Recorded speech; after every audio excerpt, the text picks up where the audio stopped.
Prologue. The storm began before midnight. By 1 a.m, thunder was shaking the windows of the Dravik estate, hard enough to rattle the crystal in the dining hall. Nobody spoke above a whisper when storms rolled over Valcien's territory. Not because they feared thunder, because violent weather always seemed to sharpen him into something colder. I felt it the second Tomas appeared outside my apartment door. Something was wrong. Not small wrong, not irritated. Dawn wrong. Catastrophic. Tomas? I stared at the two armed men behind him. What happened? His expression stayed carefully blank. Too carefully blank. Valcien wants to see you. Fear slid quietly into my stomach. Not fear of Valcien. I grabbed my coat without another question, but the drive to the estate felt wrong from the start. Nobody spoke. Rain battered the windows in relentless sheets, while headlights carved through the darkness. Tomas kept checking his phone. The man beside him rested one hand near his weapon the entire drive. Prepared. For what, I did not know, but by the time the gates of the Dravik estate appeared through the storm, my pulse had started climbing. The mansion glowed against the rain like a fortress. Cold. Silent. Watching. I stepped from the SUV and immediately noticed two things. The first, armed guards everywhere. The second, blood. Not much. A smear across the sleeve of one soldier standing near the entrance. My chest tightened. Inside, the estate felt suffocatingly quiet. Staff members lowered their eyes when I passed. Nobody greeted me. That frightened me more than shouting would have. Tomas led me upstairs without a word, toward Valcien's office, toward the man I had loved so completely that sometimes I still woke in the middle of the night reaching for him. The guards outside his office door stepped aside instantly. Tomas finally looked at me then, and for the first time since I met him, I saw pity in his eyes. Real fear curled through me. He opened the doors. "Go in!" The office was dark, except for the stormlight flashing through massive windows behind the desk. Valcien stood near the fireplace, not sitting. Waiting. The second I saw his face, my heartbeat stumbled. He looked furious. No, not furious, worse. Destroyed. The air between us felt wrong immediately. Usually, when Valcien looked at me, there was always something beneath the danger. Something warmer. Possessive. Intimate. Tonight there was nothing. No softness. No hunger. No love. Only cold restraint stretched so tightly it felt dangerous. Valcien. Where were you Tuesday night? The question cut straight through me. No greeting. No touch. No baby. My fear sharpened instantly. What? His expression did not move. Answer the question. Lightning flashed white across the office. I took a slow step closer. What happened?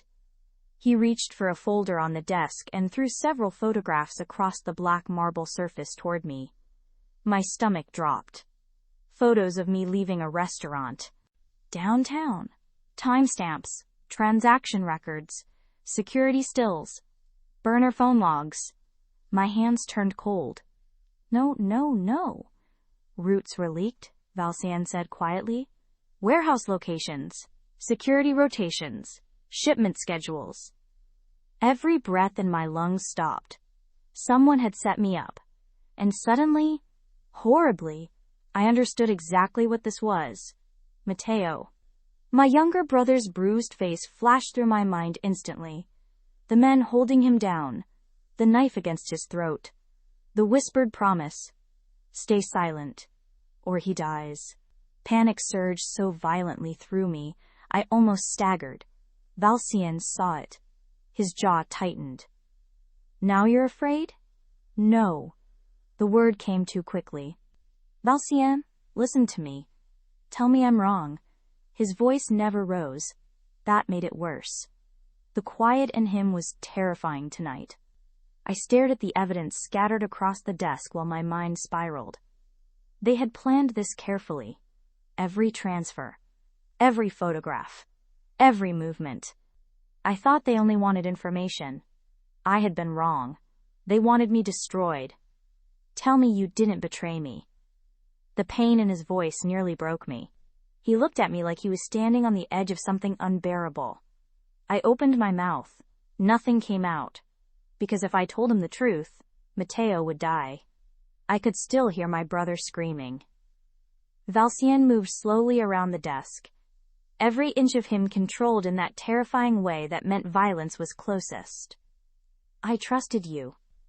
The words landed like a blade sliding between ribs. Tears burned my eyes immediately. Please. His expression hardened. Please. What? I shook my head helplessly. I could not think. Could not breathe. Could not survive this choice. Tell Valcien the truth and lose my brother. Protect Matteo and lose the man I loved. Silence stretched between us. And with every second, something inside Valcien died. I saw it happening. The heartbreak turning cold. The love turning into betrayal. Was any of it real? My chest cracked open. I stepped toward him instinctively. Valcien. Do not. The sharpness in his voice stopped me immediately. His breathing looked wrong now. Too measured. Like he was holding himself together by force alone. I would have destroyed anyone for you, he said softly. The devastation in his voice hurt more than anger ever could. And all this time, it was you. It was not me. The denial escaped before I could stop it. Hope flashed across his face so suddenly it almost destroyed me. Then he saw the panic behind my eyes, saw the fear, saw the hesitation, and hope vanished. You still cannot tell me the truth. I thought I might collapse. Valcien closed the distance between us slowly until he stood directly in front of me. Close enough to feel his warmth. Close enough to remember exactly how his mouth once tasted against mine. But there was nothing gentle left in him now. Only grief sharpened into control. His hand lifted toward my throat. For one terrible heartbeat, relief flooded me. Then his fingers closed around, the silver chain resting against my skin. The ring attached to it slid free. The one he had given me in secret the night he told me I belonged to him. I stared at it in his palm. No. Valcien stepped back, placed the ring carefully on the desk between us. Done. My heart began beating unevenly. Valcien, please listen to me. He pressed a button near the desk. The office doors opened immediately behind me. Guards. I turned in disbelief before looking back at him. He would not meet my eyes anymore. That hurt more than anything else. Get out. The words came quiet, emotionless. My throat closed. Please. Nothing. No hesitation, no softness. Just the cold face of the most dangerous man in New York. While he erased me from his life. One of the guards moved closer carefully. I waited for Valcien to stop this. To look at me. To see me. To know I would never willingly hurt him. But he only stood beside the desk like a king delivering judgment. Then finally, cold enough to hollow me out completely. Leave before I forget how much I loved you. The world seemed to tilt beneath me. The guards escorted me from the office. Down the hall. Through the estate. Nobody stopped me. The massive front doors closed behind me with a heavy final sound that echoed straight through my chest. Rain drenched me instantly. I stumbled down the long driveway blindly, barely able to breathe around the pain tearing through me. Everything hurt. My chest, my throat, my skin. By the time I reached the street, I was shaking so badly I could hardly stand. I collapsed into a narrow alley beside a closed flower shop and pressed trembling hands over my mouth to stop the sob trying to tear out of me. I had lost him. God, I had lost him. Thunder cracked overhead. Then suddenly nausea rolled through me violently. I doubled over hard enough to hit the wet pavement with one hand. Another wave hit immediately. Confusion cut through the grief. My period. My eyes widened slowly. No, I counted backward automatically. Then stared down at my shaking hands while rain poured over me in silver sheets. No, the word broke apart in my throat. Because deep down, I already knew. My hand moved slowly to my stomach. And there, alone in the storm after the man I loved threw me out of his life, I realized I was carrying his child. Chapter 1. The first time Kale Montour left bruises on my son, I stopped being afraid of running and became terrified of staying. Noah stood frozen beside the kitchen island, with grape juice dripping from the edge of the marble counter onto the floor, his little hand tucked against his chest like he could hide the red marks if he held still enough. He was 6 years old, still small enough to sleep with a stuffed wolf under his chin, still young enough to believe thunderstorms were clouds arguing, still innocent enough that every apology out of his mouth sounded like someone had taught him love could be taken away for making mistakes. "I'm sorry," he whispered. Not to Kale. To me. That almost broke me. I crossed the kitchen before Kale could speak again and crouched in front of my son. "Noah, look at me." His lashes were wet. He glanced toward Kale first. That tiny movement told me everything. My throat tightened until breathing hurt. "Noah." Finally, his blue-green eyes met mine. Valcien's eyes. I had spent 6 years pretending that didn't still hurt. Tonight it hurt so badly I could barely stand it. "You didn't do anything wrong," Kale laughed behind me. One short, cruel sound. I rose slowly. The penthouse around us glittered with money that had never made us safe. Floor-to-ceiling windows, black marble counters, imported lights hanging above us like frozen teardrops. Everything polished, expensive, perfect. Except my son's trembling mouth. Except the fingerprints blooming on his wrist. Kale leaned against the counter in a tailored white shirt with the sleeves rolled to his elbows, one hand wrapped around a glass of whiskey, like this was an inconvenience instead of a crime. He spilled juice. "You act like I threw him through a wall." My body went still. The worst part about men like Kale was how calm they sounded when they were being ugly. It was an accident. Everything with him is an accident. His gaze shifted to Noah with open dislike. Crying. Spilling things, interrupting, staring. Noah moved closer to my leg. Kale noticed. His mouth curled. "There, see? That look. Like I'm the villain in his sad little bedtime story." I stepped fully in front of Noah. "Go to your room, sweetheart." Noah did not move. "Mommy, now."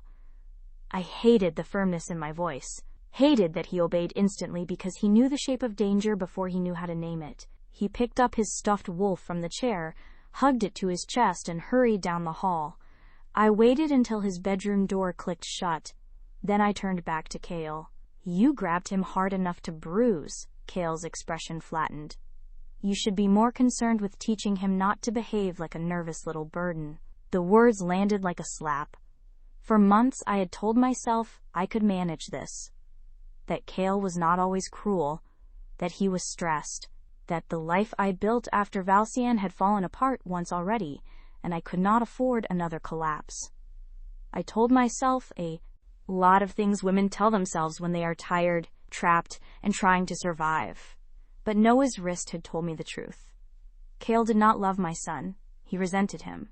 And resentment in a powerful man was never harmless. Do not speak about him like that. Kale's eyes sharpened. There he was, the beautiful public mask slipping just enough for the monster underneath to breathe. "Careful, Nerissa." My name in his mouth made my skin crawl. He set the whiskey down with a soft click and walked toward me. I refused to step back. I had stepped back too many times already. Or what? His gaze moved over my face with cold amusement. Or I start wondering why I keep providing for a woman who still acts like she belongs to a dead memory. My stomach tightened. Valcien.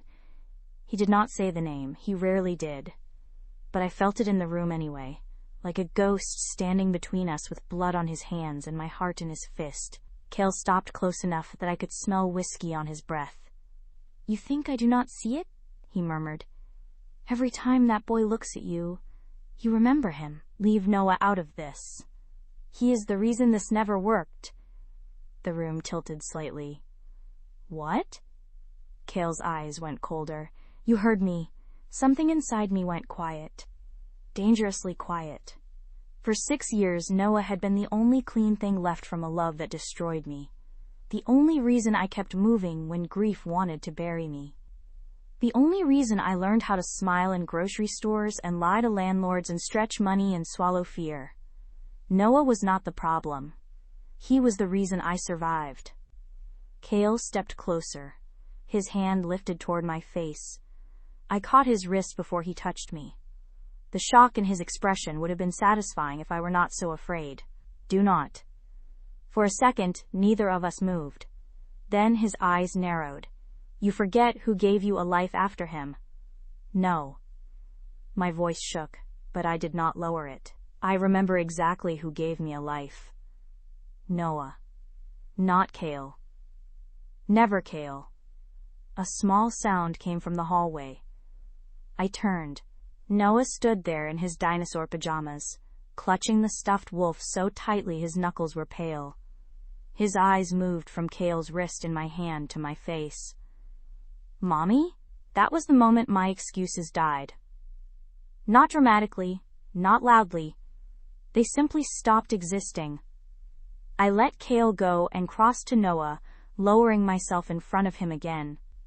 "Pack your backpack." His little brow creased. "Are we going somewhere?" Cale laughed behind me. "Do not be ridiculous." I kept my eyes on my son. "Yes." Noah studied my face with the careful seriousness no child should have. "Is he coming?"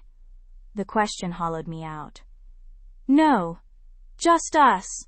Cale's voice sharpened. "Nerissa." I stood, keeping Noah behind me. The penthouse suddenly felt smaller than it ever had. Too bright. Too cold.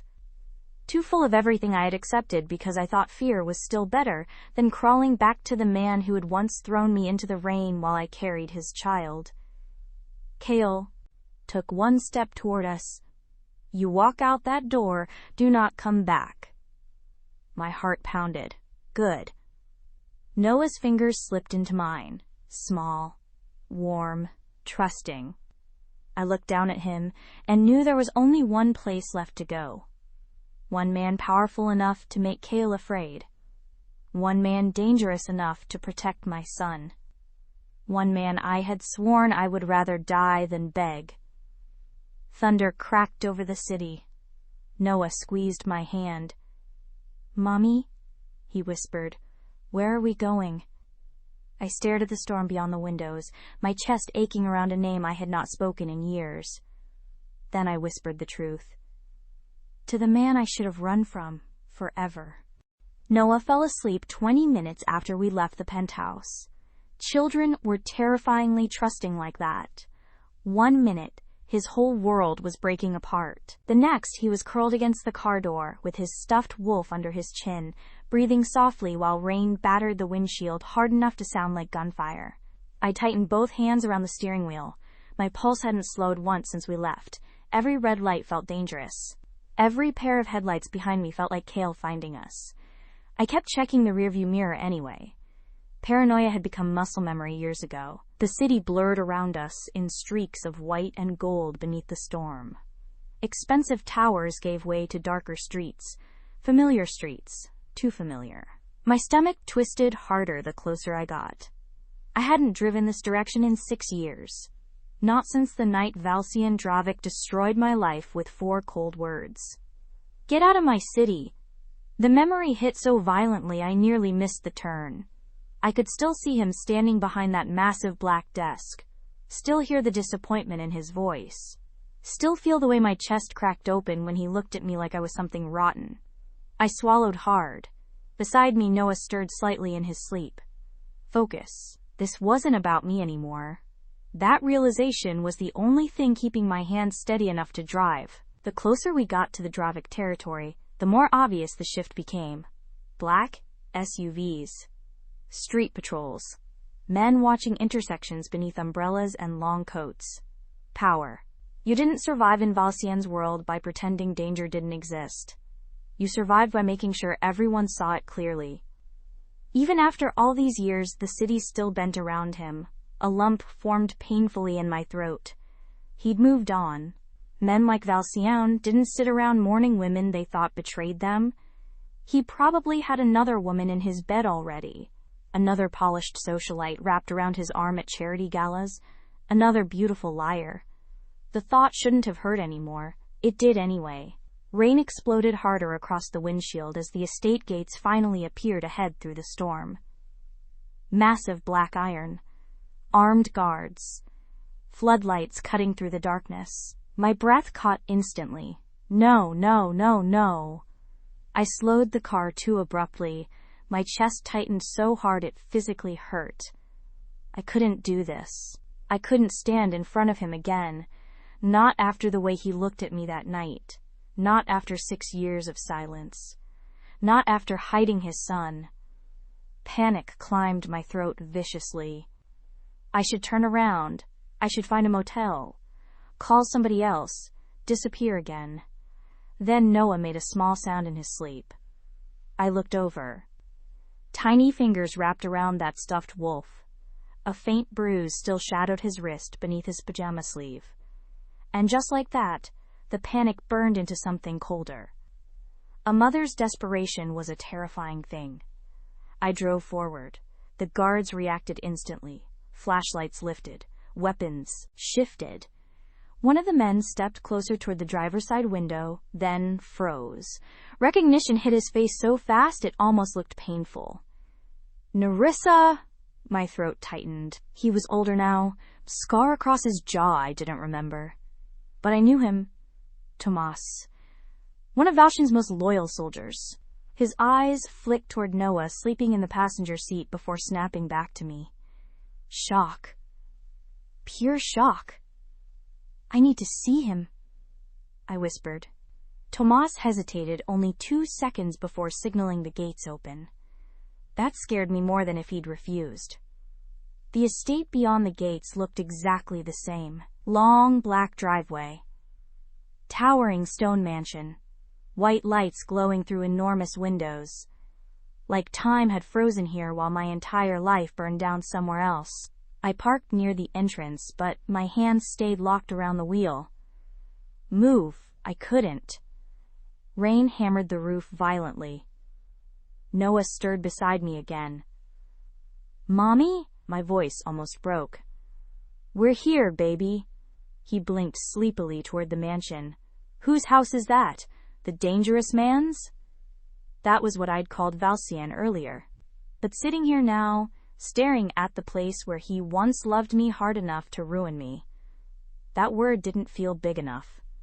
I climbed out before I lost my nerve completely. Cold rain drenched me instantly. I hurried around the car and opened Noah's door, pulling his hood up gently before lifting him into my arms. He was getting too big for that now. But tonight I needed to hold him anyway. The mansion doors opened before I reached them. 2 guards stepped aside immediately. No questions, no hesitation. That terrified me too, because it meant only one thing. Valcien already knew I was here. My wet boots echoed against marble floors as I entered the estate. Heat wrapped around us immediately, but I was shaking too hard to feel warm. Noah buried his face against my shoulder. The house smelled the same. Leather. Smoke. Expensive whiskey. Danger. Memories slammed into me so fast I almost staggered, laughing against Valcien's chest in the library. His hand around my throat while he kissed me breathless against the piano. Falling asleep tangled in black silk sheets while storms rattled the windows. I hated myself for remembering the beautiful parts first. Footsteps sounded overhead. Heavy, measured, controlled. Every muscle in my body locked instantly. Then he appeared at the top of the staircase. Valcien Dravik. My breath stopped so violently it hurt. 6 years hadn't softened him. They'd made him worse. Broader shoulders beneath a black dress shirt rolled to his forearms. Dark hair pushed carelessly back like someone had interrupted him mid-nightmare. Sharp cheekbones. Hard mouth. Beautiful. Terrifyingly beautiful. And older now in a way that felt dangerous. Not age. Damage. His eyes found mine instantly. The entire world seemed to narrow around that single moment. Shock flickered across his face so fast, I almost thought I imagined it. Then it vanished. Coldness replaced it. Immediately. My heart cracked anyway. Nerissa. God. Hearing my name in his voice after 6 years nearly destroyed me. Noah shifted nervously against me. Valcien's gaze dropped, first to the bruising near my wrist. His jaw tightened instantly. Then lower, to the child in my arms. Everything in the room changed. I felt it happen. The temperature, the silence, the air itself. Valcien went completely still. Noah peeked up sleepily from my shoulder, blue-green eyes blinking beneath messy dark curls. Valcien stared at him, not casually, not curiously, like someone had just driven a knife directly into his chest. Because Noah had his eyes. Exactly his eyes. The same impossible blue-green. The same dark lashes. The same intense stare that had ruined me at 19. Valcien took one slow step down the staircase. Then another. Deadly calm. My pulse thundered so loudly I could barely hear the storm outside anymore. "Nerissa," he said again, quieter this time. I couldn't breathe. Noah looked at him nervously, then sleepily asked the question that shattered the entire room. "Mommy, who's that?" Valcien stopped moving. And for the first time since I had ever known him, the most feared man in New York looked completely destroyed. Chapter 2. The child in Nerissa's arms had my eyes. That was the first thing I understood.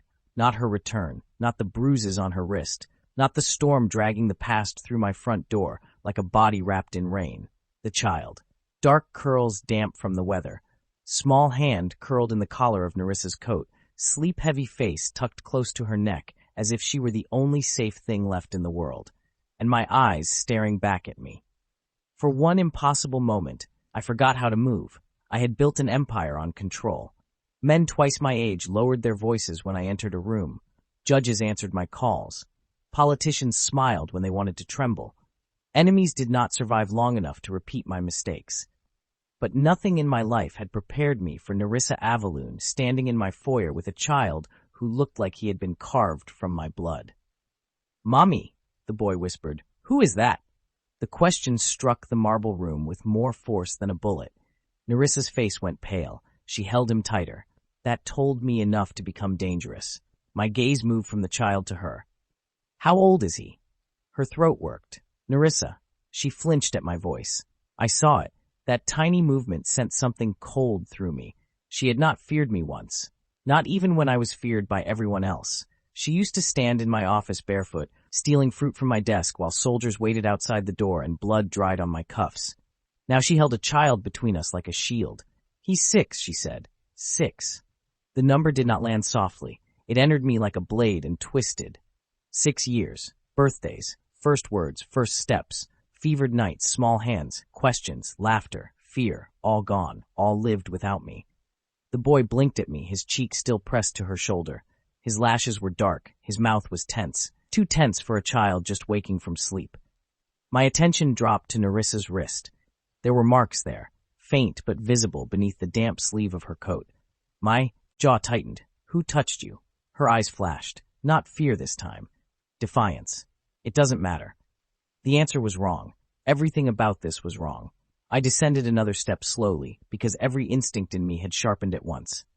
"It matters." "No." Her voice trembled, but her chin lifted. "What matters is that Noah is safe." Noah. My son's name was Noah. Something inside me went still around it, as if my body had accepted what my mind had not yet dared to claim. Noah Dravik. I took the final steps down into the foyer. The guards did not move, but I felt them watching. Tomas stood near the doors, rain darkening the shoulders of his coat, his face set with the grim discipline of a man who knew better than to breathe too loudly. I did not look away from Nerissa. Everyone out. The command emptied the foyer immediately. Boot steps moved across marble. Doors opened, closed, locked. The house fell into a silence so complete I could hear the storm pressing against the windows. Nerissa watched the exits, planning, still ready to run. That bothered me more than it should have. I stopped several feet away from her, close enough to see the exhaustion beneath her eyes, close enough to notice how thin she had become in ways wealth could hide from everyone except a man who had once memorized her body in darkness. I forced my gaze back to the child. Noah. His fingers tightened in her coat. Nerissa's arms locked around him. The message was clear. Do not come closer. I stayed where I was. For now. The boy studied me with quiet seriousness, not childish curiosity, caution. He measured my voice, my hands, my distance from his mother. A child learned that from adults who had made rooms unsafe. The knowledge settled into me like poison. How long have you known? Nerissa did not pretend not to understand. Her mouth tightened. Since after I left. After I cast her out. After the night in my office. After the evidence, the silence, the ring on my desk, her face when the guards led her away. I shoved the memory down before it could soften anything. Softness had already cost too much. You knew and stayed gone. Her eyes burned instantly. You told me to leave. I told a traitor to leave. Pain crossed her face so quickly I almost missed it. Then it hardened into something sharper. And I obeyed. The words struck clean. For 6 years, I had imagined many versions of this moment. None of them had included a child. None of them had included bruises. None of them had included the woman I once loved, looking at me like I was no safer than the man she had fled. Noah shifted in her arms, finally too heavy to be held comfortably. Nerissa adjusted him without thinking, her body moving with practiced maternal ease. That small movement undid something in me. She knew him in 1,000 ways I did not. How he slept, what he feared, what songs calmed him, what foods he hated, how to hold him when storms woke him. Another man may have watched those things happen. My hands curled slowly at my sides. What is he to the man who hurt you? Her expression changed. There it was, the answer she did not want to give. My son is not his. My son, not our son, not your son, my son. The words should have angered me. They did, but beneath it, deeper, uglier, was something else. Jealousy. Not romantic jealousy, worse. A primal hatred of every second another man had breathed near what belonged to my blood. I looked at Noah again. His sleeve had ridden up slightly. There, against the delicate skin of his wrist, were faint red-purple marks shaped too much like fingers. My vision narrowed. What happened to his arm? Nerissa pulled the sleeve down immediately. Too fast. Noah noticed. So did I. The boy tucked his hand against his chest and whispered, I spilled juice. The room went silent. That answer had been rehearsed. Not by Nerissa, by fear. I took one step forward before I could stop myself. Nerissa stepped back. The movement was small. It still cut. I stopped. Very slowly, I lowered myself into a crouch so I was not towering over the child. The position felt foreign, exposed. I had knelt before no one since boyhood, and even then only once. Noah watched me with wide, guarded eyes. I am not angry with you. His gaze flicked to Nerissa first, asking permission, without words. She gave the smallest nod. Only then did he look back at me. Are you angry with Mommy? The question entered quietly. It destroyed the room anyway. Nerissa went still. I looked up at her. Rain slid down the windows behind her like tears the house refused to shed. Was I angry with her? Yes. No. I was angry at 6 stolen years, at secrets, at another man's fingerprints on a child who had my face, at the memory of Nerissa leaving my estate while I convinced myself I had survived her. But looking at Noah, at the careful way he waited for my answer, I understood something that chilled me completely. This child was not asking because he wanted truth. He was asking because he already knew what anger could become. My voice lowered. No. Nerissa's eyes flickered. I looked back at Noah. I am not angry with your mother. His shoulders loosened by the smallest degree, and that tiny relief felt like a judgment. A phone vibrated inside my pocket. I ignored it, then it vibrated again. Tomas would not call twice unless the matter had teeth. I rose slowly, keeping my eyes on Nerissa as I answered. Yes. Tomas's voice came low through the line. Sir, Cale Montour is at the outer gate. A pause. He says the woman and child belong to him. Nerissa's face drained of color before I said a word, and in that instant I knew exactly who had put fear into my son's eyes. Nerissa's fear answered before her mouth could. Her face went white. Noah felt it too. The boy's small fingers tightened in the fabric of her coat, his body leaning into hers like instinct had already taught him where to hide. Something ancient and violent moved through me. Not rage. Rage was too ordinary. This was ownership waking in blood. I kept the phone against my ear. Keep him outside the gates. Tomas did not hesitate. Yes, sir? And Tomas? Yes? If he raises his voice where the boy can hear it, remove him from my property. A pause. Understood. The line went dead. Nerissa stared at me. Valcien. Her voice carried warning, panic, and something sharper underneath both. Distrust. It should not have landed. It did. You brought him here. I brought Noah here. Her hand came down over the boy's hair, protective to the bone. Not a war. He followed you to my gate. Because he thinks he owns us. The word us struck too deeply. I looked toward the front doors as if I could see through carved wood, stone, rain, iron, and armed men. Cale Montour. I knew the family name now. Not intimately, but enough. Old money, political friendships, country clubs, fundraisers. Men who ruined people through paperwork and smiled for cameras while doing it. Different breed from mine, not cleaner, just better lit. He is not entering this house. Nerissa's shoulders lowered slightly, as if she had been holding herself together with wire. Noah watched me. I lowered my voice before addressing him. You are safe inside these walls. He did not answer, but he did not look away either. A strange pressure built beneath my ribs. I had ordered executions with less care than I used on that single sentence. Nerissa shifted Noah higher against her side, then winced. The movement was subtle. I still saw it. Her wrist, her jaw earlier. The way she carried exhaustion like armor. My attention moved slowly back to her face. Did he touch you tonight? Her eyes narrowed. That is not your question to ask. It became mine when you came to my door. No.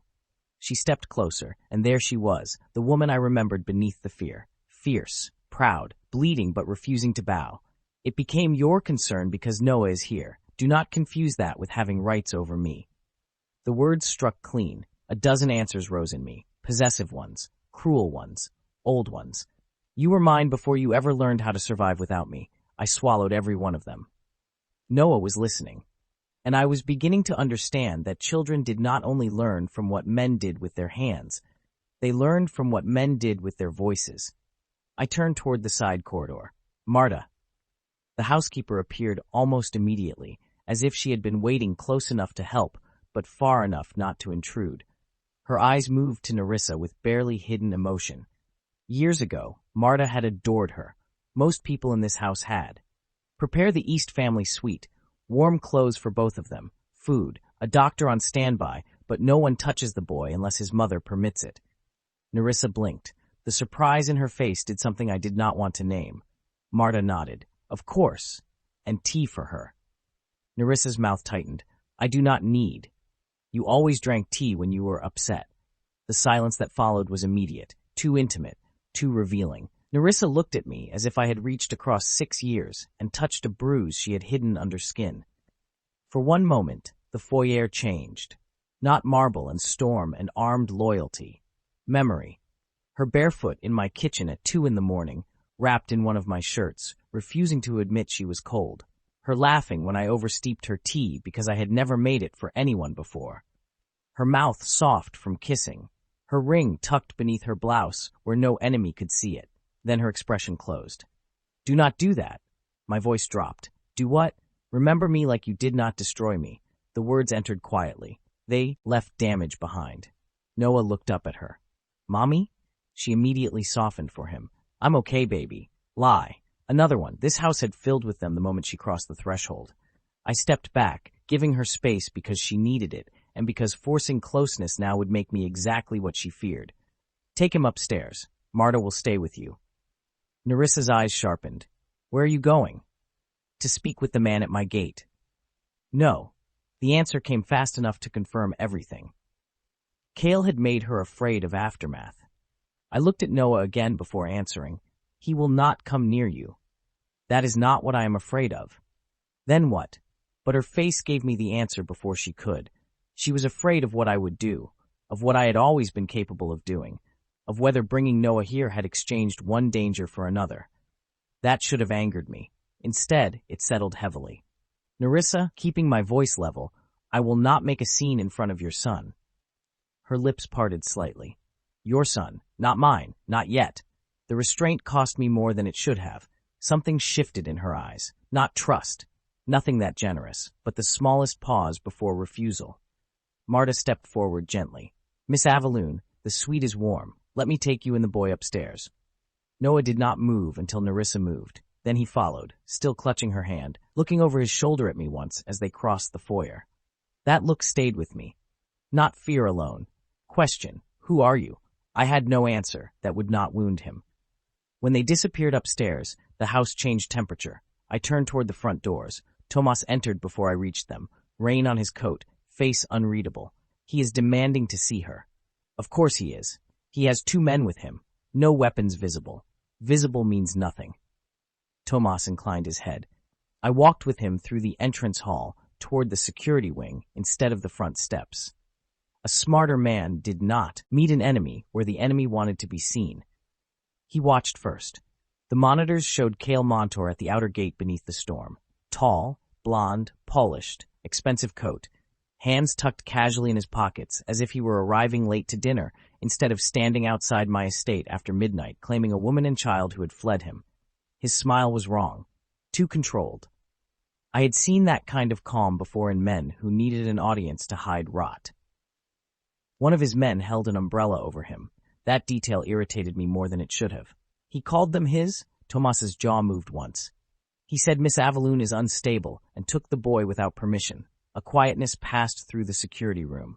The men around us felt it and looked down. Good. They still had survival instincts. Run him. Already started. Everything. Family connections. Judges, doctors, schools, charities, domestic complaints, sealed records, payments. Anything with her name or the boy's. Yes, sir. I stared at Cale on the screen. He looked impatient now. A man used to doors opening because money told them to. He had come to the wrong gate. Send him away. Tomas glanced at me. And if he refuses? I looked at him. He understood before I spoke. Then teach him the boundary. Tomas left.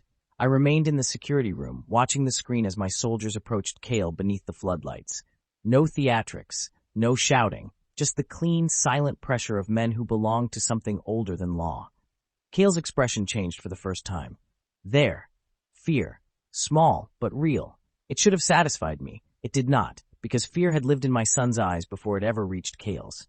My phone vibrated again, this time with a file from my investigator. Fast work meant Tomas had already scared someone useful. I opened it. School notes. A nurse's concern. 2 unexplained absences. A private settlement connected to an old girlfriend. A sealed disturbance call at Cale's penthouse from 8 months ago. Then 1 photo loaded. Noah sitting on a small bench outside what looked like a school office, sleeve pushed up, a bruise dark around his wrist. My hand tightened around the phone until the glass creaked. The date was 3 months old. 3 months.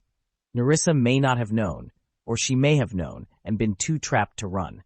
Either possibility tasted like ash. I left the security room without another word.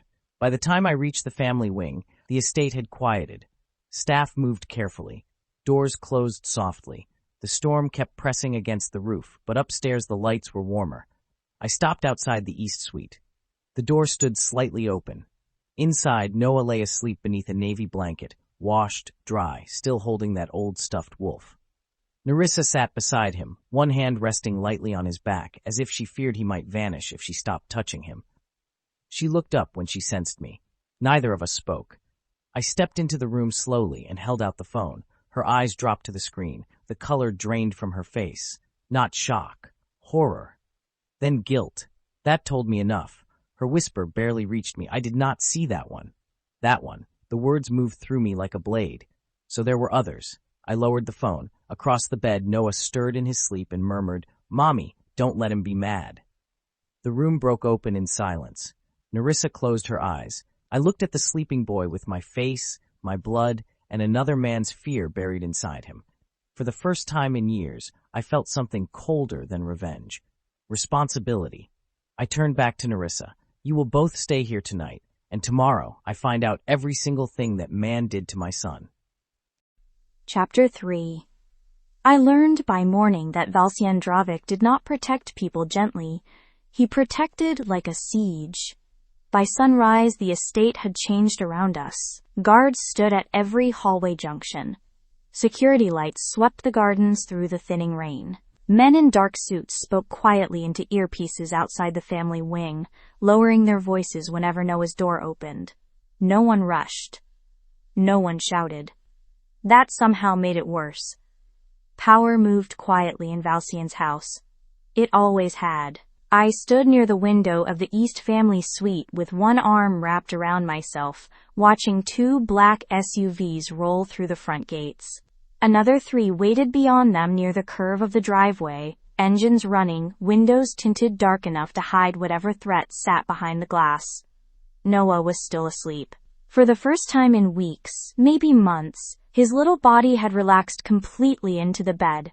One hand curled under his cheek, the stuffed wolf tucked against his chest, his lashes resting softly against skin that looked too pale beneath the morning light. He looked safe. That should have comforted me.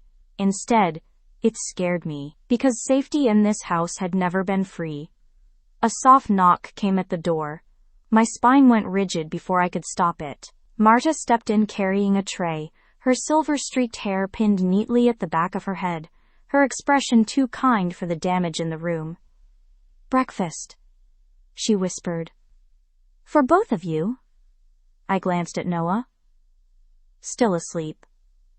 Marta set the tray on the small table near the fireplace. Eggs. Toast. Fruit cut small enough for a child. Tea steeped exactly the way I used to drink it. My chest tightened. "Did he tell you how I take it?" Marta's hands paused briefly. Then she looked at me with quiet sadness. He never forgot. I hated that the words hurt. They should not have mattered after everything. A man remembering tea did not erase a man who left me standing in the rain while I carried his child. It did not erase 6 years of silence. It did not erase my son learning to flinch in rooms where men raised their voices. Still, something deep and foolish inside me remembered a younger Valcien leaning over a kitchen counter at 2 a.m, frowning at a teacup like it was a negotiation with death. I turned away from the tray. Where is he? In the security wing. Valcien did not sleep when there was a threat to dissect. He has men searching into Mr. Montour. The name hit the room like a bad smell. My fingers tightened around my own arms. Kale will not stop because Valcien scared him at the gate. No, I imagine he will not. That answer surprised me enough to make me look at her. She held my gaze. There was no empty comfort there, no false promise that everything would be fine, because Valcien Dravik had decided it would be. Marta had lived in this house too long to mistake danger for safety. He will be angry. Mr. Montour? I nodded. He will punish someone for being embarrassed. Marta's face shifted. Just slightly. Enough for me to know she understood more than she wanted to say. Before she could answer, Noah stirred behind us. I crossed to the bed instantly. His eyes opened, unfocused at first, then sharpening with that terrible little scan he always did now. Door. Window. Me. Then the unfamiliar room. It's okay, I whispered. We're still here. He relaxed only after his hand found mine. Marta came closer, carefully, lowering her body so she did not tower over him. Good morning, Noah. He studied her. She brought breakfast. Noah's gaze drifted to the tray. Is there juice? Yes, Marta smiled gently. Apple? No grape. The small consideration almost broke me. Noah sat up slowly, still holding the wolf. Thank you. His manners were perfect when he was scared. That was another thing I had started to hate. Marta excused herself a few minutes later, leaving us alone with the food and the quiet weight of the house around us. Noah picked at a piece of toast. I watched every movement like I could read the past from the way his fingers held bread. "Did you sleep okay?" He nodded. "Bad dreams?" "No." The relief was so sharp I nearly had to close my eyes. Then he glanced toward the door. "Is the man still here?" I sat beside him. "Valcien?" He nodded again. "Yes." Noah looked down at his plate. "He talks quiet." A strange ache moved through me. "He does. Kale talks quiet when he is mad too." My breath stopped. Noah kept looking at the toast, as if he had not just split my heart open. "Baby, Valcien is not Kale." "I know." But he did not sound certain. I reached for him, then stopped before touching too quickly. I had learned that too. Children who lived with tension needed choices, even small ones. "Can I hug you?" He leaned into me immediately. I wrapped my arms around him and pressed my face to his curls. "I'm sorry," I whispered. "For what?" "For staying too long. For thinking I could manage a monster. For letting another man's polished cruelty come near the only innocent thing in my life. For not leaving sooner." Noah was quiet a moment. Then he said softly, "I didn't want him to send me away." My heart turned cold. I pulled back just enough to see his face. "Who told you that?" He went still. Too still. Then his eyes slid toward the door. Not because Kale was there. Because the memory of him was. "Noah." His small throat bobbed. "He said if I made you sad, he would send me to a school where boys learn not to cry." The room seemed to tilt. I stood so suddenly, the teacup rattled on the tray. For one terrible second, I could not see anything but Kale's hand around Noah's arm. Kale's smile. Kale's voice telling my son that tenderness was a defect that needed correction. The door opened. Valcien stepped inside. He stopped when he saw my face. Then his gaze dropped to Noah. "What happened?" Noah pulled the blanket tighter around himself. Valcien saw that too. His expression did not change, but the room felt colder. I moved between them, instinctively. Not in front of him. Valcien's eyes met mine, dark, controlled, dangerous. But his voice, when he spoke, was quiet enough not to frighten a child. "Marta is in the hall. She can sit with him." "No." Noah's answer came before mine.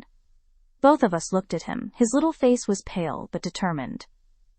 "I want Mommy." Valcien went completely still. I expected irritation, command, pressure. Instead, he looked at Noah for one long, careful moment and gave a single nod. "Then she stays."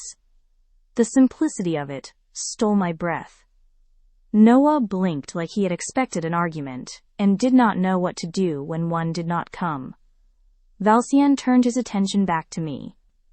Kale threatened to send him away. It was not a question. My lips parted. Noah's fingers tightened around the wolf. And in that quiet, guarded room, I realized Valcien had heard enough to begin a war.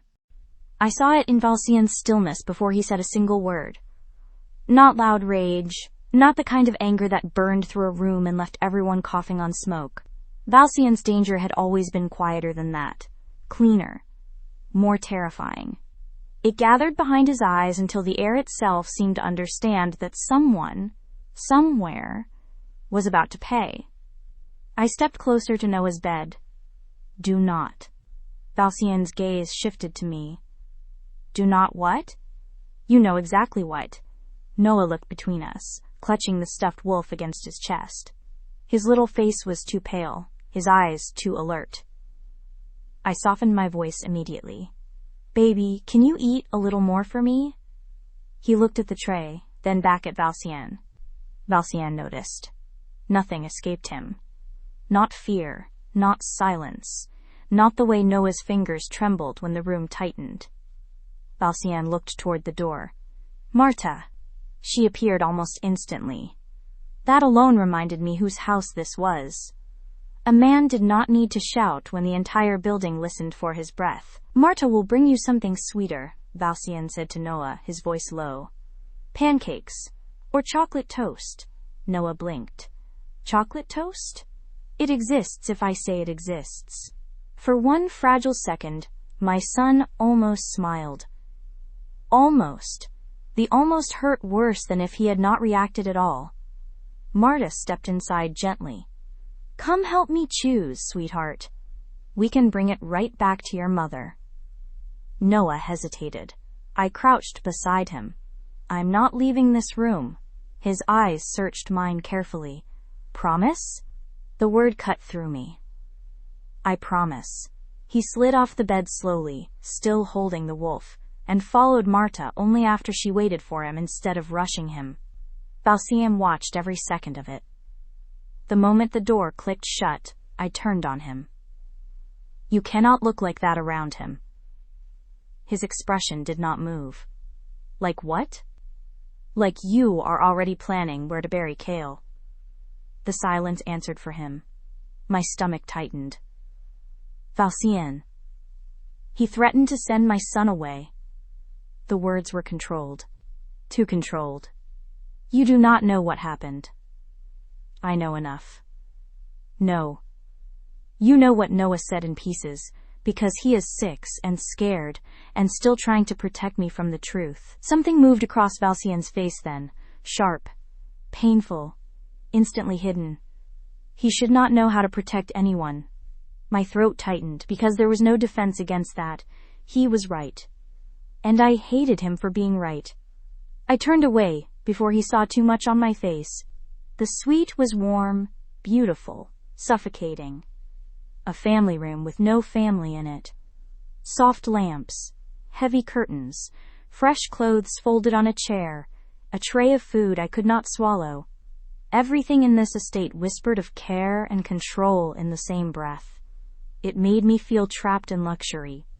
Valcien came closer behind me, not touching, but near enough that my body recognized him with humiliating precision. Cedarwood. Smoke. Cold air from the hallway. Memories woke before I could stop them. His hand at my waist in this very wing. His mouth near my ear. His voice telling me not to be afraid of the storm because no thunder in the world was louder than his heartbeat when I touched him. I closed my eyes. Wrong memory. Dangerous memory. I opened them again and faced the window. Kale has reach. So do I. That is not the point. It is exactly the point. I spun back toward him. No. The point is that you think power fixes everything, because it has always obeyed you. His eyes darkened. Good. Let it hurt. Power did not save me when you believed those lies. Power did not protect Noah from Kale. Power did not stop my brother from being threatened every time someone wanted to keep me quiet.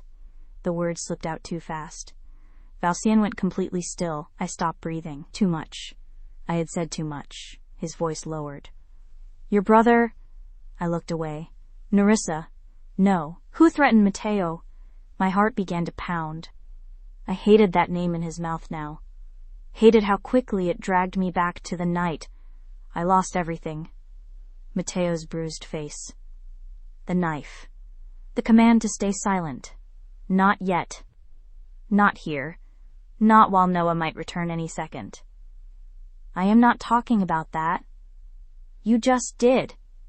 I said Kale used what he knew. Valcien's eyes sharpened. What did he know? A cold line of fear slid down my spine. Because that was the question, wasn't it? That was the question I had avoided for years. Kale had always known too much. Not details. Not proof. Not enough for me to understand the shape of the trap. But enough. Enough to say things when he was angry. Enough to remind me that the old accusations could still destroy Mateo if the wrong people opened them again. Enough to make me stay when I should have run. Valcien watched my silence with terrifying focus. You said he threatened your brother repeatedly, I swallowed. He threatened to make things worse. What things? The old case. His face changed. Barely. But I knew him. I knew the difference between suspicion and interest. Between anger and calculation. He was connecting pieces. No, not yet. Do not do that. Do what? Turn my pain into a file. He stepped closer. Files kept you alive last night. My son kept me alive last night. The words landed between us. His jaw tightened. For a moment, neither of us spoke. The storm had weakened outside, but water still traced the windows in thin silver lines. Morning light pressed gray against the glass. Valcien's voice softened without becoming gentle. Why did you stay with him? The question hurt because it was too simple, and because the answer made me feel ashamed. I wrapped my arms around myself. Because he did not start as a monster. Valcien said nothing. At first he was patient. Kind in public. Useful when landlords asked questions I could not answer. He knew doctors, schools, lawyers. He made me believe I was choosing stability for Noah. My voice thinned. Then little things changed. Money. Doors. Who I spoke to. What Noah was allowed to ask for. How much space my son took up in a room. I looked at Valcien then. He never had to lock us inside. He just made every other door feel impossible. Valcien's face remained controlled, but his eyes were lethal now. And when you tried to leave? He reminded me that my brother's name was still buried in your old betrayal case. That men like Cale's father knew judges. Reporters. Federal agents. He said one whisper could turn Mateo into the easiest scapegoat in New York. Valcien's stare became frighteningly still. Cale's father. My pulse kicked. That was the wrong name to put into the room. I felt it immediately. Valcien had heard something in it I had not meant to give him. The door opened before he could answer. Noah came back in, carrying a small plate with something that looked suspiciously like toast covered in melted chocolate and powdered sugar. Marta followed, smiling softly. Look, Noah said, trying to sound braver than he was. He was right. Valcien looked at him. The violence in his face vanished so completely it startled me. Not gone. Hidden. For Noah. That frightened me almost as much as the violence itself. Because restraint like that meant he was already changing the way he behaved around my son. And some foolish, wounded part of me did not know what to do with that. Noah climbed onto the bed again, plate balanced carefully. Valcien watched him for a few seconds too long, like every ordinary movement was evidence of something stolen from him. Then Noah looked up. Do you live here? Valcien's expression softened by the smallest degree. Yes, it is very big. It needs to be. Why? Valcien glanced at me once, then back at Noah. To keep dangerous things out. Noah considered that with solemn care. Did it keep Mommy out? The question stopped the room cold. Marta's face tightened. My breath caught. Valcien did not move. Noah looked down at his plate, suddenly embarrassed. I just mean she was gone before. No one spoke. Because what answer could there be? Yes. No. I kept her out. I sent her away. Valcien's gaze lifted to mine across the room. For one impossible second, I saw something in him I had not let myself believe existed anymore. Regret. Not enough. Never enough. But there. I looked away first. Marta cleared her throat softly. Noah, how about we find you a book from the children's library after breakfast? There is a children's library? Valcien answered before Marta could. There is now. My heart twisted painfully. That was not fair. He did not get to become necessary this quickly. He did not get to make Noah curious. He did not get to turn safety into something that sounded like belonging. I crossed to the small table and picked up my untouched tea just to have something to hold. Valcien's phone vibrated. He glanced at it once. His face changed. Not much. Enough. I knew then that something had arrived. Some report. Some name. Some thread pulled loose from the past. He looked at me. Then at Noah, then back to me. I need to handle something. My fingers tightened around the cup. About Kale? His pause was answer enough. About what you told me, cold spread through my chest. No. He slipped the phone into his pocket. I will not let him use your brother against you again. You do not know what you are stepping into. His eyes held mine. No. But I know what I should have stepped into 6 years ago. The words hit harder than I wanted them to. Then he turned and left the room. Noah watched him go with wide, thoughtful eyes. I stood frozen with the tea going cold between my palms. Because I knew that look on Valcien's face. I had seen it once before, years ago, when he decided the world owed him blood.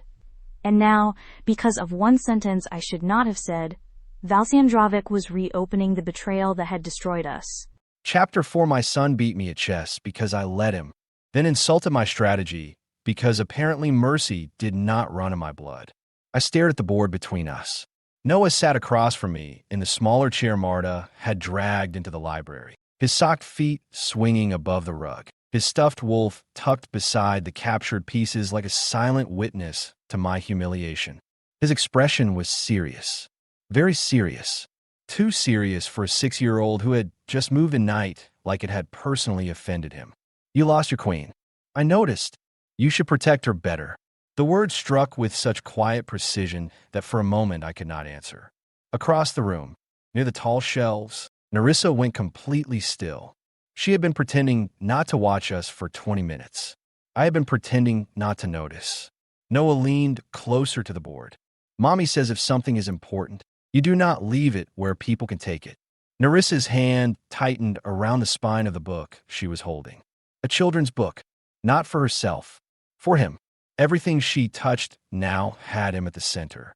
Everything she did, every breath, every pause, every locked door she checked twice, revolved around keeping that boy safe. My boy, my son. The words still landed strangely inside me. Heavy, astonishing, damning. I looked down at the white queen lying on her side beside Noah's small fingers. I have learned that lesson. Nerissa's eyes lifted to mine. For one brief second, the library held too much. The past, the storm, the office, the ring, her face when I ordered her out. Then Noah tapped the board. It is your turn. I dragged my attention back to him. Yes, you need to think. I am thinking. You look angry. I glanced at him. Noah did not shrink this time. That mattered. He still watched me carefully, still measured my voice, still glanced at Nerissa when the room changed shape. But he had not pulled away when I sat across from him. He had not hidden when I taught him how the pieces moved. He had asked questions, small ones, cautious ones, but questions. I would have given half my empire for each one. I am not angry with you. His fingers touched the wolf's ear. Are you angry with somebody else? Nerissa inhaled softly. I did not look at her. Yes. Noah considered that, then moved his pawn without waiting for me to move. That is not how turns work. You are taking long. You cannot steal a turn because I am thinking. His brow furrowed. But if the other person waits too long, they lose. The statement hit the room differently than he intended. Nerissa looked away first. I deserve that. 6 years late was still late. I reached for my rook and moved it with care. Then I will be faster next time. Noah studied the board, then nodded like he was allowing me a second chance. I had negotiated with ministers who gave me less scrutiny. A quiet knock came at the library door. Tomas stepped in, eyes briefly lowering to Noah before he addressed me. Sir. I stood. Noah immediately looked up. There was again that flicker of unease whenever a man entered with purpose. I kept my voice calm. Stay with the board. I have not conceded. Noah's eyes moved to the pieces. You probably should. Nerissa made a sound. Not quite a laugh, but close enough to make my chest tighten. I had forgotten what her almost laughter could do to a room. I crossed to Tomas by the door. What? His voice dropped. The first sweep on Montier is complete. His father's name appears in archived court filings connected to trade seizures from 6 years ago. Nothing clean yet, but there are overlaps. Every muscle in my body became still. 6 years ago, the old betrayal. Nerissa's brother, Kale's father. The shape forming beneath the surface was not yet proof, but it was enough to sharpen the blade. Where is Kale? Back in the city. 2 men watching. He has contacted 3 attorneys, 1 private investigator, and someone inside a family court office. Men like Kale did not chase with knives. They chased with documents. Block him quietly. Already moving. Do not let him reach the school. Tomas nodded. Done. The word school made Noah look over. He had heard enough to stiffen. I saw it instantly. So did Nerissa. Her book closed with a soft thud. That is enough. Not to Tomas. To me. I dismissed him with a glance. The door closed. Noah stared down at the chessboard, but his small shoulders had risen. My mistake. I had let the danger enter the room. I moved back toward the table slowly and sat again, lowering my voice. Noah. He did not look up. The wolf was clutched against his side now. I had seen grown men lie with more grace than this child could hide fear. What did I say about this room? His eyes flicked up. That dangerous things stay out. He whispered. Yes, but they're still out there. A truth, clean and devastating. I leaned forward, careful not to crowd him. Then they stay out there. He studied me. Because of the guards. Because of the guards. Because of the gates. Because of me. Nerissa's silence pressed against my skin. Noah looked at my hands. Not my face. My hands. I placed them flat on the table where he could see them. Empty. Still. I do not hurt children. His lashes lifted. You promise? The question was small. The answer was not. I promise. He held my gaze for one long second, then turned his attention back to the board as if trust could only be given in crumbs and I had earned half of one. It was more than I deserved. Nerissa walked to the window, her posture tight, her reflection pale in the glass. I watched her because I could not stop. She belonged in this library in ways the house remembered even if she refused to. The morning light found her cheek, the curve of her mouth, the shadows beneath her eyes. She looked like a woman who had spent years teaching herself not to fall apart where anyone could see. And I had been the first man to teach her that lesson. Noah moved to Bishop. Check. I looked down. He had trapped me. Again. You are enjoying this. He nodded. A little. The honesty almost ruined me. I shifted my king. Where did you learn? Mommy taught me. She said kings are important, but they are not always the strongest. Nerissa turned from the window, slowly. Noah tapped his small finger on the queen. She said queens can move anywhere. My gaze lifted to Nerissa's. The air changed. Not with softness. With memory. I remembered the chain at her throat. The ring I removed. The way I thought I was cutting out betrayal when I was only cutting loose the woman who had carried my son into the rain. You taught him well. Her expression did not soften. I taught him to survive. There was no accusation in her voice. That made it worse. Noah looked between us. Did Mommy teach you chess too? No, your mother taught me other things. Nerissa's face changed instantly. A warning. Do not. I stopped. Because Noah was there. Because I was finally learning that restraint could also be protection. The boy yawned suddenly, small and helpless, his hand rubbing one eye. Nerissa crossed to him at once. You need rest. I'm not tired. His head nearly dipped toward the board. I stood. A soldier knows when to retreat. He looked up, interested despite himself. Chess has soldiers. Pawns. They are small. Small does not mean useless. He considered that with grave attention. Then he picked up one white pawn and held it in his palm. Can I keep this one? My throat tightened before I could stop it. Yes. Nerissa looked at me. Something unspoken moved between us. Not forgiveness. Not even trust. But an acknowledgement that Noah had just asked to keep a piece of my world. And I had let him. She held out her hand to Noah. Come on, sweetheart. He slid off the chair, pawn in one hand, wolf in the other. At the doorway, he paused and looked back at me. Can we play again? The question entered my chest and stayed there. Yes, anytime. Noah nodded once, then left with Nerissa. I stood alone in the library after they disappeared, staring at the chessboard my son had nearly beaten me across. A lifetime of enemies had tried to weaken me. None had succeeded. Then a 6-year-old boy asked to play again, and I had to grip the edge of the table to stay standing. The report arrived 10 minutes after Noah left the library. I read it twice, then a third time, not because I did not understand it, because I understood it too well. Tomas stood across from my desk in silence while the house settled around us. Somewhere upstairs, my son was resting in a room that had not existed for him yesterday. Somewhere nearby, Nerissa was probably sitting too close to the door, listening for threats, because I had once made safety feel like a thing that could be taken from her without warning. I looked down at the file again. Cale Montier's father had been present at 3 political dinners connected to seized Dravik shipments 6 years ago. 3. Not proof. Not yet. But patterns were the first language of betrayal. What else? Tomas's jaw tightened. One of the judges tied to Montier's father signed off on sealed warrants during the same month your routes were leaked. The room became very still. The old wound opened without permission. Nerissa in my office. Her silence. Her tears. The ring on my desk. The guards walking her out because I had mistaken restraint for guilt and fear for betrayal. I closed the file. Find the judge. Alive. I looked at him. Tomas lowered his gaze. Understood. No blood. Not yet. That mattered. Not because the man did not deserve it. Because Noah was upstairs. Because Nerissa was watching every move I made now. Searching for proof that I was still the kind of man who took pain and turned it into destruction before asking what the ashes meant. I had been that man. I might still be, but not in front of my son. Bring me records, not bodies, I said.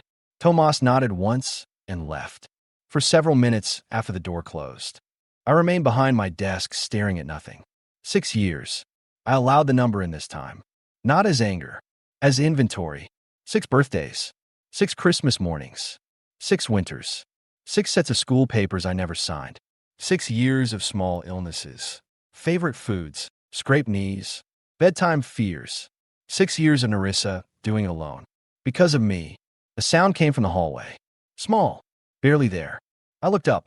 Noah stood at the open office door in socks. One hand clutching the white chess pawn. The other wrapped around the stuffed wolf's leg. He froze when he realized I had seen him. For 1 second, neither of us moved.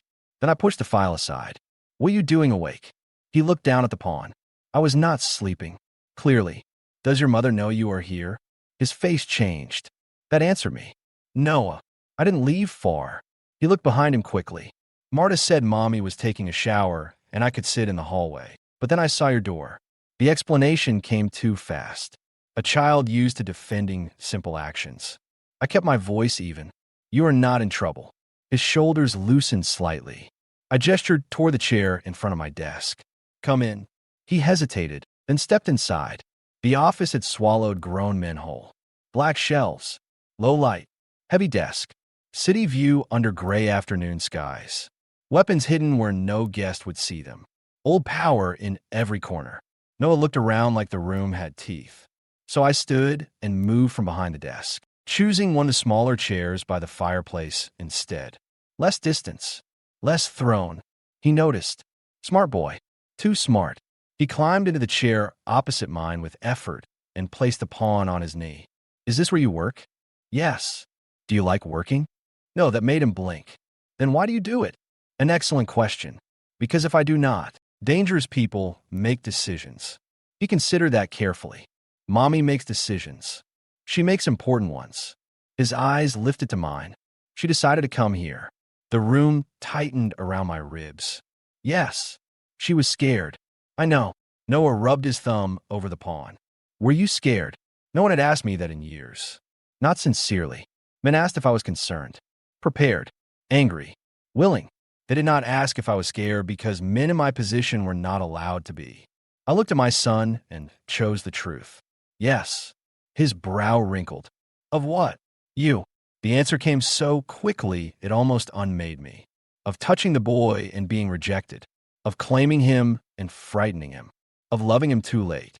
Of looking at him and seeing every failure I had dressed up as justice.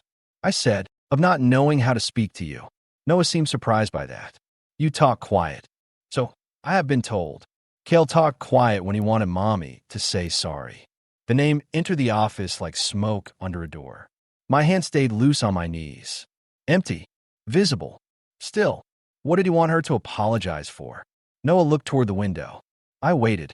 The discipline it took not to press him was almost painful. Finally, he whispered, "Me." The word hollowed out the room. I did not move. If I moved, I might frighten him. If I spoke too quickly, the wrong thing might show in my voice. So I stayed still while something inside me turned. Cold enough to become permanent. "Noah, your mother never has to apologize for you." He looked at me then. Really looked. The careful guard in his eyes did not disappear. But it shifted. A small crack in a locked door. She cried in the bathroom sometimes. My breathing changed. I heard it. So did he. His shoulders lifted slightly. I softened my voice again. "I'm not angry with you. I know. Nor with her. That part was harder. Not because it was false. Because it was incomplete. I was angry at everything around her. At the trap. At Kale. At myself. At the years I had spent calling her betrayal a wound when it may have been a sacrifice. No, look back at the pawn. Mommy says people can be angry and sad at the same time. She is right. Are you? I looked at the child who carried my face and her gentleness, who had learned fear from another man and still asked questions like he believed answers might save him. "Yes, I am." A soft sound came from the doorway. Nerissa. She stood there in dark leggings and an oversized sweater Marta must have found for her. Damp hair falling over one shoulder. Face pale from the shower and whatever panic had sent her searching through the halls. Her eyes moved from Noah to me, then to my hands. Still empty. Still visible. Relief flickered across her face before she buried it. Noah slid from the chair immediately. "I came to see the office." Nerissa's expression tightened. "You scare me." "I'm sorry." She crossed him, then stopped herself from grabbing too quickly. "Come here." He went to her. The ease between them hurt. Not with jealousy this time. With recognition. She had earned that trust every day I was absent. I rose slowly. Nerissa looked at me as if she expected me to speak about Kale, or the file, or the old case. Instead, my gaze dropped to the pawn in Noah's hand. "You kept it." Noah held it up. "It is small, but not useless." My throat tightened. "No, it is not." Nerissa looked away, but not before I saw the tear she refused to let fall. Noah yawned, then leaned against her side. She rested her hand on his curls, and for one suspended moment, they looked like something I had been punished by fate for not protecting sooner. Then Noah murmured, sleepy and honest, "Can he tell me a story later?" Nerissa went still. I did too. The request landed between us like a fragile thing neither of us knew how to hold. Her eyes lifted to mine. A warning lived there. So did fear. But beneath both, buried deep, was the smallest fracture in the wall she had built against me. I answered Noah while looking at her. "If your mother allows it." I saw the moment she heard it. Not an order, not a claim, a choice. Her lips parted slightly. For one dangerous second, the room forgot the child between us, forgot the years, forgot the blood still waiting to be accounted for. I remembered how close her mouth had once been, how easily her breath used to change when I stood near her. Her eyes sharpened. She remembered too. Then Noah shifted, and the moment broke. Nerissa took his hand. "We'll see." They turned toward the door. Before they left, Noah looked back at me. "Do you know bedtime stories?" No, he considered that. "Then you should think before later." Nerissa made that almost laugh again. Soft, brief, unprotected. It was gone in a second, but it stayed in my chest long after she left with him. I stood alone in my office with the old betrayal file on my desk, my son's voice still in the room, and Nerissa's almost laughter cutting through 6 years of darkness like the first blade of light. Then my phone lit up with a message from Tomas. Archive match confirmed.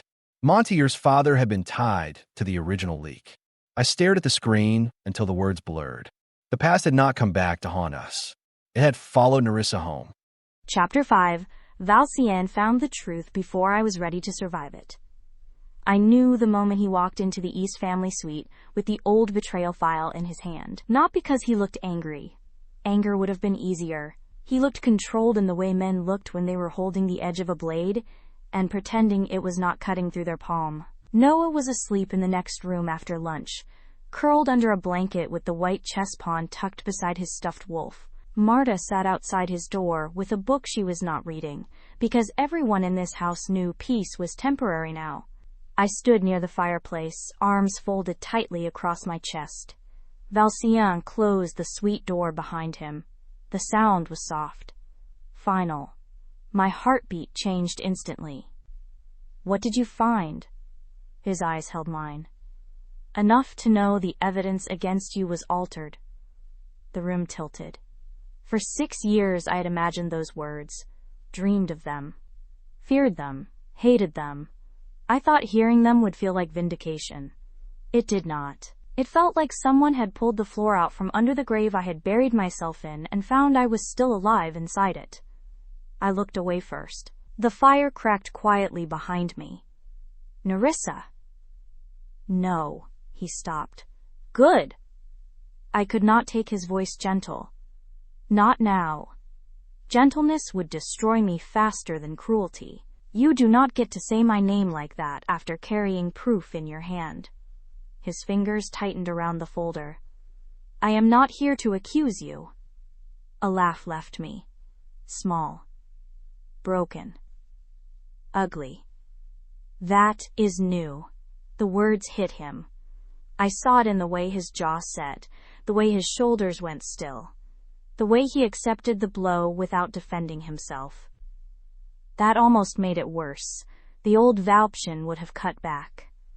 This one stood there and bled quietly. I hated him for changing where I could see it. He crossed the room and placed the file on the low table between us. Not in my hands, not forced. Offered. That restraint was another kind of cruelty, because it made me remember who he used to be before the night he became my executioner. I stared at the folder. Black cover, silver clasp. Dravik seal stamped in the corner. A monster dressed as paperwork. "What is in it?" "Bank transfers under your name that were routed through a shell account opened after the leak." My fingers went cold. "After?" "Yes." I looked at him. His eyes did not move from mine. The account did not exist when the payments were supposedly sent. My breathing thinned. 6 years. 6 years I had worn betrayal like a brand for evidence that could not even hold its own timeline. What else? Surveillance photos with altered timestamps. Burner phone logs created from a cloned device. A judge tied to Cale Montour's father sealed several warrants during the same month my roots were exposed. The names struck like thunder. Cale's father. I wrapped one hand around the edge of the mantel to steady myself. I had known Cale knew things. I had known his father had reach. But knowing was different from hearing Valcien place their names beside the night that ruined me. They used my brother. Valcien's face darkened, but he stayed silent. A miracle. From him. Or guilt. Maybe both. I closed my eyes and the room vanished. Suddenly I was back in that warehouse 6 years ago. The smell of oil. Damp concrete. Blood. Matteo tied to a chair, face swollen, trying to tell me not to listen while a man I never saw clearly pressed a knife beneath his jaw. "Stay silent, or he dies." I opened my eyes before the memory could pull me fully under. "Matteo did not betray you. He was bait." Valcien's expression shifted. Not surprise. Calculation confirming what he had already suspected. "They took him 3 days before you called me to your office," I continued. "I got a message first. No name, no demand. Just a photo." My voice faltered. I forced it steady. He was tied to a chair, bleeding. I thought it was because of his gambling debts at first. Matteo was always careless. Always chasing easy money, easy favors, easy trouble. Valcien's gaze sharpened, but he did not interrupt. "They told me if I went to you, he died. If I went to police, he died. If I warned anyone, he died. Then they started telling me where to go, what doors to stand near, what restaurant to leave from, what phone to pick up and throw away." The memory crawled over my skin. "I thought they were using me to scare you." Maybe to test your security. I did not understand they were building evidence until you put it all on your desk." His face went still. Too still. I saw the exact moment he understood. I had not stayed silent because I had nothing to say. I had stayed silent because the truth had a knife at my brother's throat. Valcien's voice came low. "Why did you not tell me in that office?" My fingers tightened on the mantle. "Because the last message said if I spoke one word, they would send Matteo back to me in pieces." Something moved through his eyes. Violent. Instant. Contained. "I was looking at you, and all I could hear was my brother screaming." The fire snapped behind me. Neither of us moved. "I wanted to tell you. God, Valcien, I wanted to tell you so badly I could taste blood from biting my tongue. You kept asking me to say I was innocent, and I could not even give you that without wondering if Matteo would die for it." His hand flexed once at his side. "I thought if I stayed silent long enough you would see me. Really see me, not the evidence. Me." My chest began to ache. "But you looked at me like I had already confessed." He closed his eyes briefly. "That was the first fracture. Small. Not enough. Never enough. But there." I looked down at the file again. All these years, Cale knew just enough to remind me the case was still there. He never told me his father was connected. He never had to. He would say things when he was angry. About old scandals. About brothers who could still be useful scapegoats. About how fragile mothers should be careful before making enemies of families with judges. Valcien's voice went quiet. "He trapped you with my mistake." I looked up at him. "No, he trapped me with your judgment." The words landed between us like glass breaking. Valcien did not look away. I wished he would. I wished he would become cold again, cruel again. Anything except this silent man standing in front of me with the truth finally bleeding through his hands. Because rage I understood. Remorse was dangerous. Remorse made memories soften around the edges. And I could not afford to soften. Not when Noah was sleeping 20 feet away in the house of the man who had once decided my silence meant I was guilty. I reached for the file. My hand shook. Valcien noticed. He always noticed everything, except the one truth that should have mattered. My fingers touched the black cover. What happened to Matteo after I left? The question stole the air from the room. I looked at the door to Noah's room, then back at him. And the truth I had buried for 6 years rose cold and merciless in my throat. He came back alive, I whispered. But not whole. Valcien did not speak. For once, the most dangerous man I had ever known had no weapon sharp enough for the silence between us. I stared at the file on the table because looking at him hurt too much. Matteo was dropped outside a clinic 2 days after I left your estate. Not a hospital, a clinic. Somewhere quiet enough that nobody would ask the wrong questions if enough cash appeared with him. Valcien's face had gone still in that awful way again. But this time I did not care what he was holding back. This time he was going to hear every word. He had 3 broken ribs, 2 fractured fingers, a concussion, cuts on his back, burns on his arm. My voice thinned, but I forced it to stay steady. He could barely speak for a week. Valcien's jaw tightened. I saw rage enter him. I saw the old Valcien wake. The one who turned pain into punishment and called it justice. No. His eyes cut to mine. You do not get to make that face like, this is new violence you can solve. I pointed to the folder. This is old. This happened because they knew exactly how to use me against you, and you let them. The words were cruel. They were also true. He accepted them without moving. That almost broke me again. Matteo remembered pieces. I continued. Not names, not faces. They kept him blindfolded most of the time.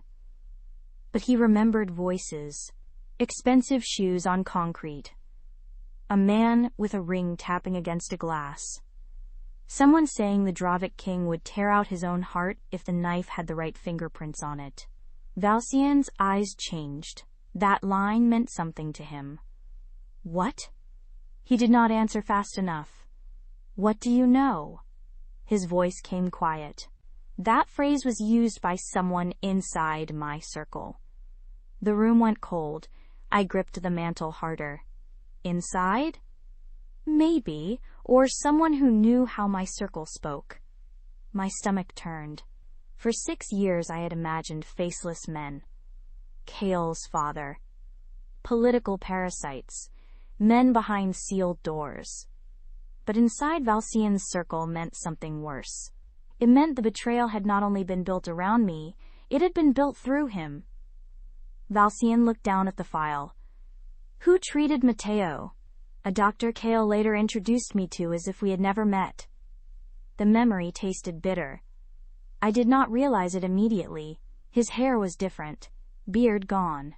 But months later, at a charity event, I saw him across a room. Kale smiled and said the man was excellent with difficult situations. Valcien's voice dropped. Name. I laughed once, without humor. Nerissa! No, you do not get to command me through this. The air tightened. For a second, the old power balance rose between us. Valcien demanding. Me cornered. His world larger than mine. His voice trained to make people obey. Then his expression shifted. Not softer, more controlled. You are right. The words stopped me cold. He said them without performance. Without teeth. Without trying to make them beautiful. Just fact. You are right, he repeated. I do not get to command you through this. My throat closed. The cruelty had been easier to resist. His name was Dr. Ren Alder. Private physician. Worked for rich families who needed problems cleaned quietly. Valcien's gaze sharpened. Alder died 2 years ago. My breath caught. How? Officially, a boating accident. And unofficially? His silence answered. Dead men were useful. Dead men carried secrets no one could interrogate. I sank slowly into the chair near the fireplace because my knees did not feel steady anymore. All this time, I thought I was protecting Matteo from your world. Valcien stood across from me, powerful and pale beneath all that control, and my world had already reached him. No, I shook my head. Not just your world. Mine, Kale's, his father's. Everyone who knew I had one weakness and decided to press on it until I broke.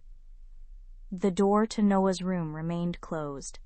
I could hear nothing from inside. Still, my body stayed aware of him the way it always did. Every truth I spoke had to pass through the knowledge that my son was nearby, sleeping through the history that had shaped his entire life. Valcien followed my glance. He cannot hear us. You do not know that. I had the rooms soundproofed years ago. That memory slipped between us before either of us could stop it. He had done it because of me. Because I used to hate waking to gunfire in the distance. Because he told me once that no violence would enter the rooms where I slept. He had made me a sanctuary before turning the whole estate into the place I feared most. I looked away. Do not remember me right now. He went very still. I can feel when you do it. You look at me like I am still the woman who used to belong here. His voice was low. You did belong here. No, I looked back at him. I loved here. There is a difference. That struck him. Good, maybe it needed to. I loved you so much. I stayed silent while you hated me, because I thought if there was even a chance my brother could survive, I had to take it. My voice broke despite my effort. And then I found out I was pregnant, and I still almost came back. His face lost color. I had not meant to say that. But once the truth opened, it did not stop bleeding. I stood outside the gate 2 weeks later. Valcien did not breathe. I came back. I was sick, scared, barely standing. I had no money. Matteo was alive but broken. I had a child inside me and no idea how to survive. Tears burned so hot my vision blurred. I stood outside your gate for 20 minutes. His voice was almost soundless. Why did you leave? Because one of your guards said you had ordered that if I ever came near the estate again, I was to be removed before you had to see my face. Valcien closed his eyes, the truth finding its mark. I wiped my cheek with shaking fingers. So do not stand here now and look wounded because Noah has Kale's fingerprints on him. You missed those years because you made sure I had nowhere to bring them. For a long moment he said nothing. Then, very carefully, he lowered himself into the chair opposite mine. Not standing over me, not commanding, sitting. Equal height. It should not have mattered. It did. I gave that order. My breath caught. I remember giving it. I remember thinking if I saw you again, I would either forgive you or destroy what was left of me. So I made sure I did not have to choose. The honesty hurt worse than denial. His eyes held mine. I did not know you were pregnant. I know, but I should have known you were afraid. Silence. I could not answer that. Because yes, he should have. Valcien leaned forward, forearms resting on his knees, hands open between us. I cannot undo what I did. No. I cannot give Noah those years back. No. I cannot make you trust me because I finally found the truth late. My throat tightened. No. His gaze did not leave mine. Then tell me what I can do tonight. The question broke something small and tired inside me. Not forgiveness. Not even mercy. Just exhaustion. I looked toward Noah's door. Keep Kale away from him. His answer came immediately. Done. And do not turn this house into another cage. Then, quieter. I will try. Not a promise too perfect to believe. Not a lie dressed as devotion. Try. That was the first honest thing either of us had been able to offer. Before I could answer, the door behind us opened. Noah stood there barefoot, rubbing one eye, the white chess pawn clutched in his hand. Mommy? I rose instantly. What is it, baby? His sleepy gaze moved from me to Valcien, then back again. I had a dream someone was taking Uncle Mateo away. My entire body went cold. Valcien looked at me sharply, and I realized the past was no longer buried safely behind us. It had reached my son in his sleep. Chapter 6, Noah dreaming of Mateo, told me the past had learned my son's name. I stood in the doorway of the East family suite while Nerissa crossed the room and gathered him into her arms, her face going pale in a way I would never forget. Not fear for herself. Never first. Fear for the child. Always the child. What did you dream, sweetheart? Noah pressed his face in her sweater, the white chess pawn trapped between their bodies in a small fist. The bad men had him. The room went quiet. Marta stood outside the door with one hand pressed her chest. Tomas waited farther down the hall, still and watchful, pretending not to listen because he had been trained better than that. But everyone felt it. The old betrayal was no longer contained inside files, sealed warrants, dead doctors, and men with polished shoes on concrete. It had entered the nursery voice of a child who should have known nothing about it. Nerissa's arms tightened around Noah. Uncle Mateo is safe. Noah lifted his head. Are you sure? She hesitated. Only half a second. A mother's pause. A child's wound. My chest tightened because Noah caught it immediately. His little body tensed against her, and the quiet in the room sharpened. I stepped forward before Nerissa could force a softer lie through shaking lips. Yes. Noah looked at me. So did Nerissa. I kept my voice low. I have men watching him. Her expression changed instantly. You what? I put protection on Mateo last night. The words landed harder than I intended. Nerissa rose slowly, keeping Noah close against her side. Without telling me, yes. Her eyes flashed. Valcien, he is part of this. He is my brother, and that is why he is alive under my protection instead of unguarded while Montier's family moves pieces across the board. Noah looked between us. I stopped. Too late, but I stopped. Nerissa noticed. Her anger did not fade, but she lowered her voice. Baby, Go with Marta for a moment. Noah shook his head immediately. No, Nerissa closed her eyes briefly. I saw the exhaustion cut through her. Not the kind sleep could fix. The kind that came from being the only wall between a child and the world for too long. I looked at Marta. Bring the storybooks here. Marta nodded and disappeared quickly. Noah did not relax, but he did not cry either. He simply stood there with my face and Nerissa's fear, trying to understand which adults were safe enough to believe. I hated every man who had taught him caution, including myself. When Marta returned with a stack of books, Noah allowed her to sit with him on the sofa only after Nerissa promised not to leave the room. He tucked himself into the corner, pawn in one hand, Wolf beside him, watching us through lowered lashes while pretending to listen to the story. Nerissa turned on me the second Marta began reading. You do not get to build a net around my family and call it protection. I call it survival. You call everything survival when you want control. That struck clean. I accepted it because it was true enough to wound. Cale's father is connected to the original leak. I said quietly. A judge tied to him sealed warrants that should never have existed. A doctor who treated Mateo later died under convenient circumstances. Someone inside or near my circle knew enough language to make the frame look personal. Her face tightened with every sentence. I saw the exact moment anger gave way to fear. Not fear of me, fear of the size of the trap. She wrapped her arms around herself. Why are you telling me this now? Because keeping things from you helped bury us once. The words changed the air. Her eyes flicked to mine. Pain moved through them before she locked it down. I had earned that lock. I had forged it myself. My phone vibrated in my pocket. I ignored it. Nerissa noticed. Answer it. No, if it is about Kale, it can wait. Nothing waits in your world. You do. Her lips parted slightly. I regretted the words the moment they left me. Not because they were false, but because they were too bare. Noah's small voice came from the sofa. Mommy. Nerissa turned instantly. I'm here. Are you sad? The room did not move. Nerissa's expression softened into something so broken I almost looked away. No, baby. Lie. A gentle one. A familiar one. Noah studied her, unconvinced. Then his eyes shifted to me. Is he making you sad? I felt that question deeper than any bullet ever fired in my direction. Nerissa answered before I could. No, this time. She sounded almost surprised by her own answer.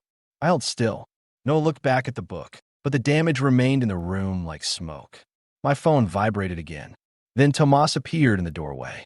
That alone meant he had ignored my instruction not to interrupt unless necessary.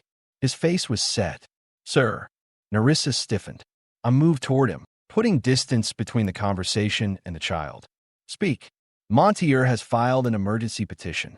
He is claiming Miss Avelune. Nerissa saw the photographs before I could decide whether to hide them. Her face emptied. Not paled. Emptied.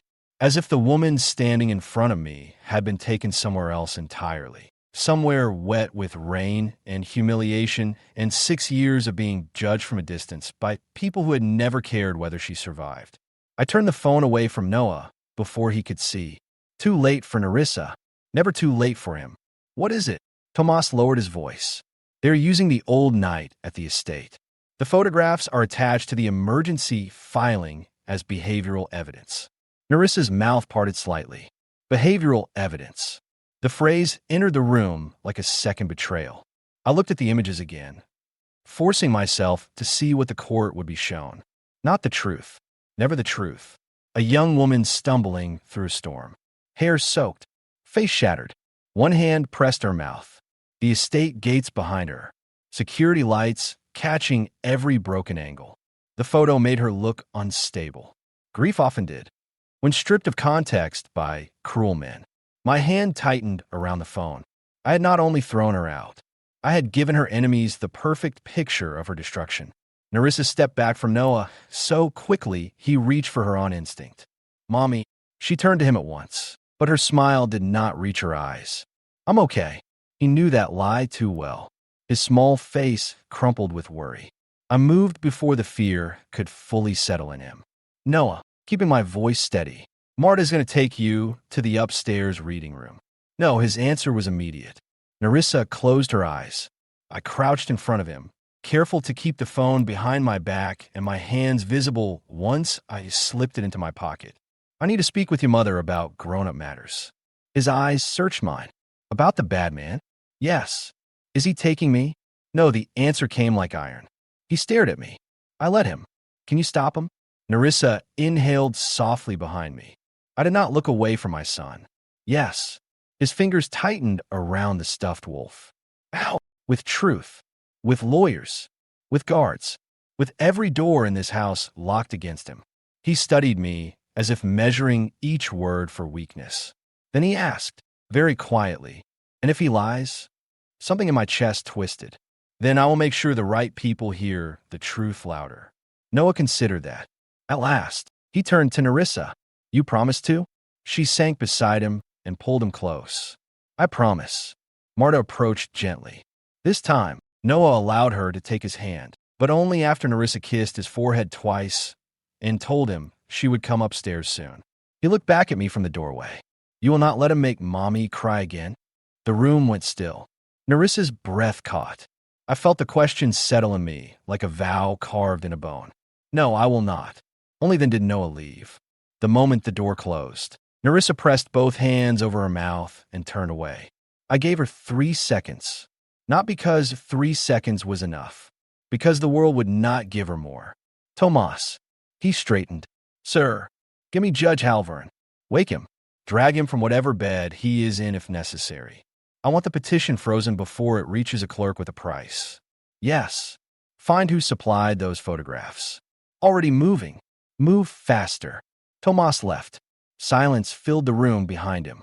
Nerissa stood near the window with her back to me. One hand braced against the glass. Her shoulders were not shaking. That was worse. She had learned how to break quietly. I hated that I had been one of her teachers.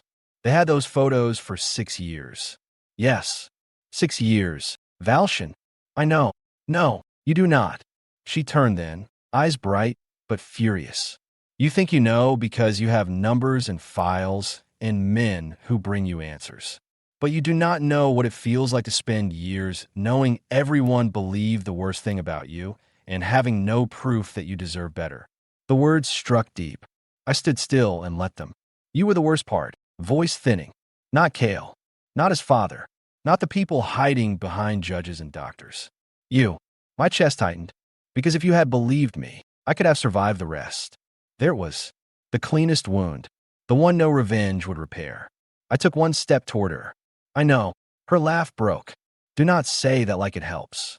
It does not. Then why say it? Because lying to you now would be another insult. Her eyes searched mine with angry desperation, as if she wanted cruelty because cruelty was easier to resist.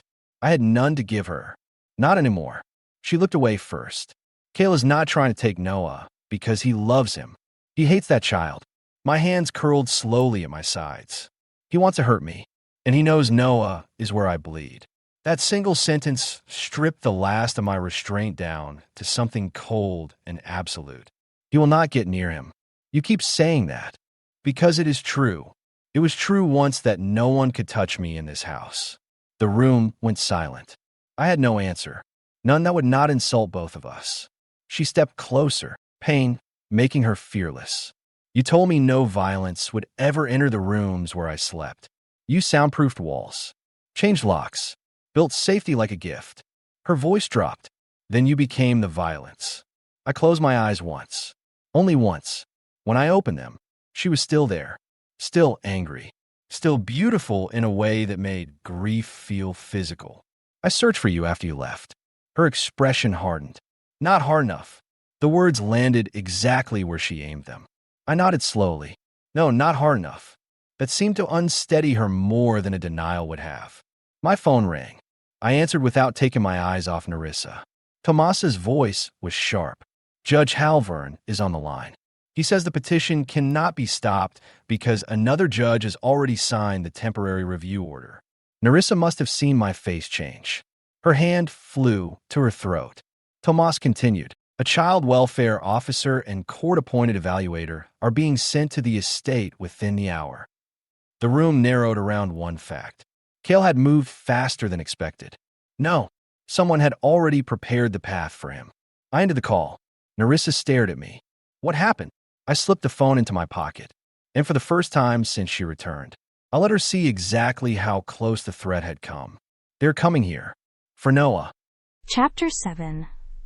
The first official who came for my son smiled like paperwork could make kidnapping polite. She stood in Valcien's foyer with rainwater shining on her black coat, a leather folder tucked beneath one arm, and 2 uniformed officers behind her trying very hard not to look afraid of the armed men lining the walls.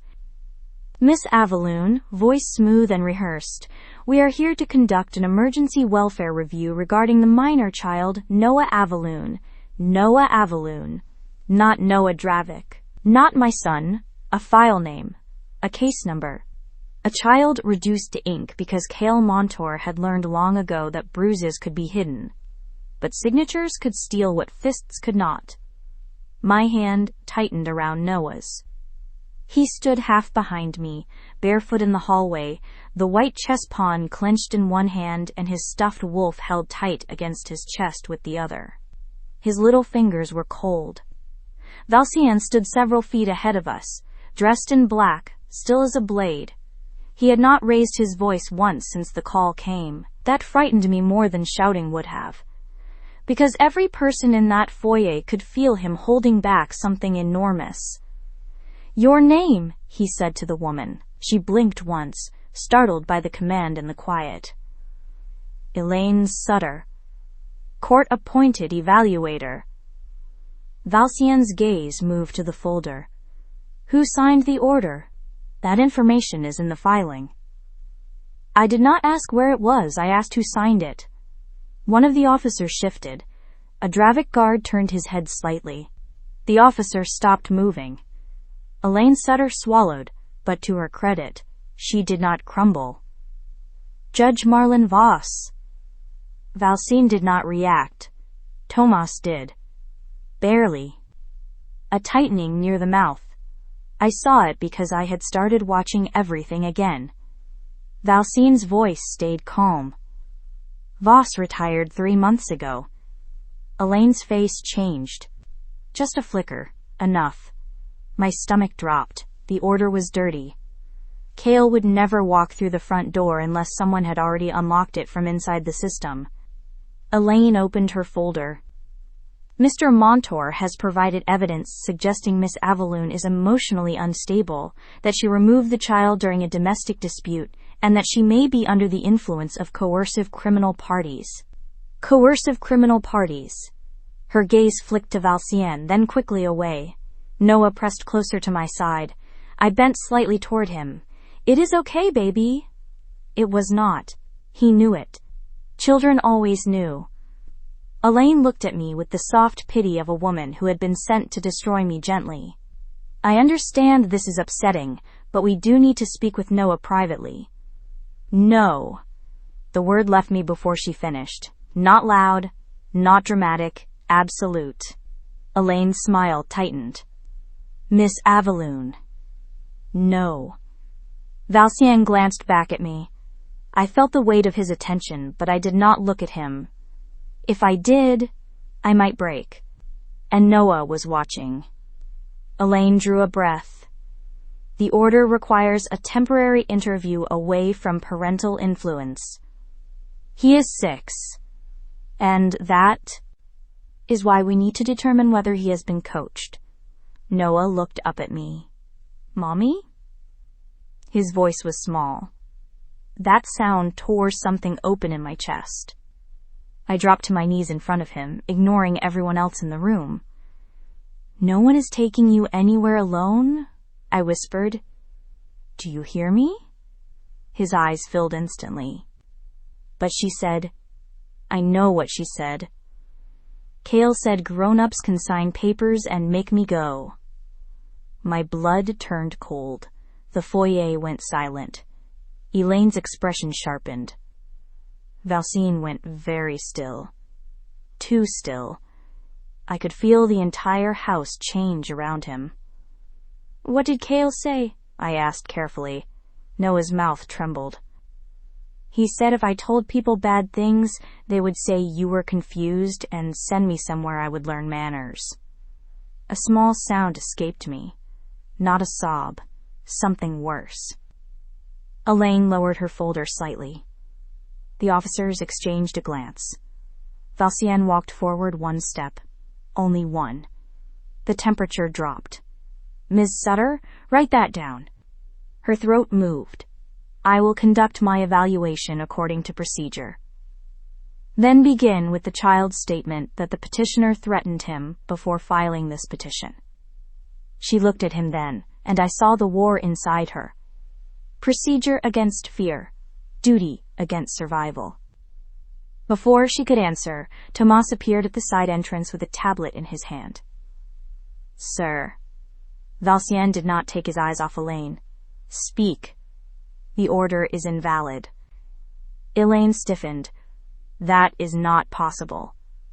Tomas stepped forward and turned the tablet toward Valcien.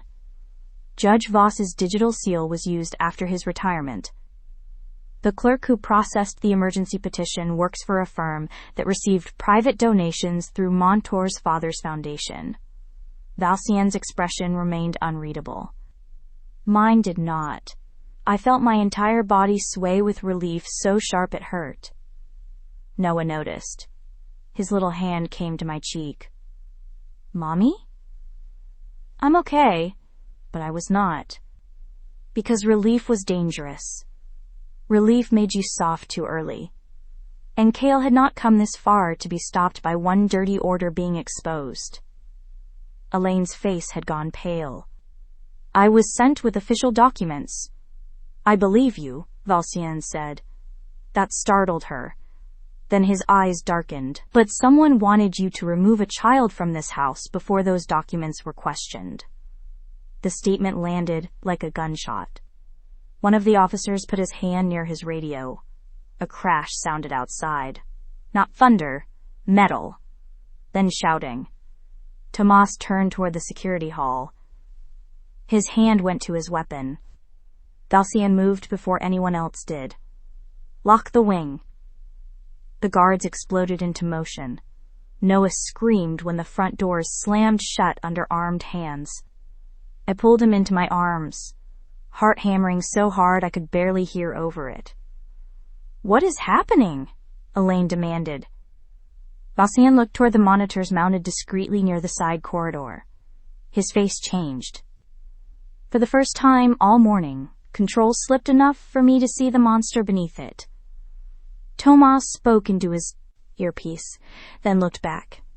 2 vehicles breached the east service gate. Valcien's gaze found mine, not cold now, not distant, terrifyingly alive. Take Noah upstairs. Noah clutched me harder. No! The first shot cracked through the estate grounds. The sound split the morning open. And in that instant, I understood the petition had never been Cale's endgame. It had been a distraction. The second shot made Noah stop screaming. That frightened me more than the first one. His whole body locked against mine, small fingers digging into my sweater, face pressed so hard into my chest he could barely breathe. Move, Valcien ordered. Not shouted. Ordered. The kind of voice that turned panic into motion. Tomas grabbed Elaine Sutter by the arm and pulled her away from the foyer while guards rushed toward the east corridor. Marta appeared at the top of the staircase, pale but steady, one hand gripping the banister. Valcien crossed to us in 3 long strides. Noah flinched when he came too fast. Valcien stopped immediately. The violence in his face vanished behind brutal restraint. He lowered himself in front of my son, even as chaos cracked through the estate walls. Noah! My son trembled against me. Look at me. Slowly, Noah lifted his head. Valcien's voice dropped softer. I need you to go upstairs with your mother. Not because you are afraid. Because I need my strongest soldier protected. Noah's lips parted. You understand? A third shot rang out somewhere outside. I jerked. Noah whimpered. Valcien did not move. His eyes stayed locked on our son. Noah gave one tiny nod. That was all Valcien needed. He rose, looked at me, and the softness disappeared. Upstairs, now. I wanted to argue. I wanted to demand answers. I wanted to tell him not to go out there because some broken, foolish piece of me still remembered what it felt like to lose him once. But Noah was shaking in my arms. So I ran. Marta met us halfway down the hall and pulled us into the protected family wing. The doors sealed behind us with heavy locks that sounded too final. Noah clung to me while the estate roared beneath us. Boots, commands, glass breaking somewhere distant, a deep crash that shook the floor. Marta closed the curtains and guided us into the inner sitting room. There are reinforced panels. Stay away from the windows. I sank to the floor with Noah in my lap. He was too big for it now. I did not care. I wrapped myself around him like my body could become walls, steel, a fortress. "It's okay," I whispered into his hair. "You're okay." But my voice shook. Noah heard it. His little hand touched my cheek. "Is he fighting the bad men?" My throat closed. "Yes." "Will he win?" I closed my eyes. Valcien Dravik always won. That was what made him terrifying. That was also, God help me, what made me breathe. Yes, he will win. Minutes stretched into something unbearable. Then silence fell all at once. Not peace. Aftermath. The kind of silence that came after violence had chosen its survivors. I lifted my head. Marta stood near the door, listening. A knock sounded. 3 soft taps. Then Valcien's voice. "It is me." My whole body nearly collapsed. Marta opened the door. Valcien stood in the hallway with rain on his black shirt and blood across his knuckles. Not his blood. I knew without asking. His eyes found Noah first, then me. "Are you hurt?" I shook my head. Noah scrambled out of my lap so fast I barely caught him. He ran straight toward Valcien. My heart stopped. Valcien froze as Noah threw himself against him and wrapped both arms around his waist. For one suspended second, Valcien looked ruined. Completely, silently ruined. Then his hand came down carefully on Noah's back. Once. Then again. Gentle, almost uncertain. "You came back," Noah whispered. Valcien's jaw tightened. "Always." I had to look away. That word hit places inside me I had buried too deep. Always. A promise he had not kept with me. A promise he was trying to keep with our son. Later, after the estate had been cleared, after Tomas confirmed the men had come for Noah during the fake court review, after Elaine Sutter sat shaking in the security wing, realizing she had been used as bait, Valcien sent everyone away from the family suite. Noah finally slept beside Marta in the adjoining room, exhausted past fear, the white chess pawn tucked in his palm. I stood near the fireplace, arms wrapped around myself. Valcien entered quietly and closed the door. The blood was gone from his hands now. He had changed his shirt, but the violence still clung to him, buried under control. They came for him, yes. If you had not caught it, I did. The words were not arrogant. They were a wall. I turned on him, shaking. "Do not do that." His eyes narrowed slightly. "Do what?" "Stand there, like you are made of stone while I am falling apart." Something shifted in his face.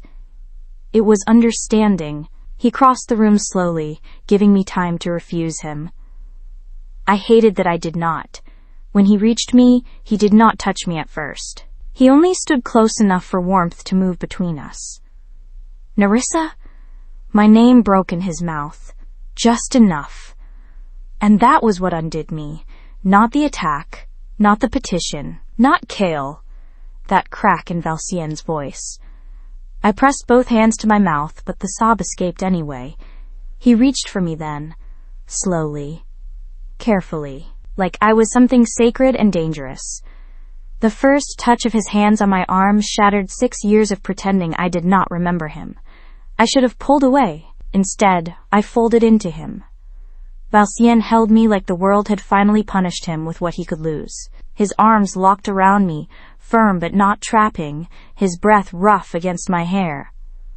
"I am here. You were not." The words tore out of me. His body went rigid. "I know. You were not there. I know. I needed you."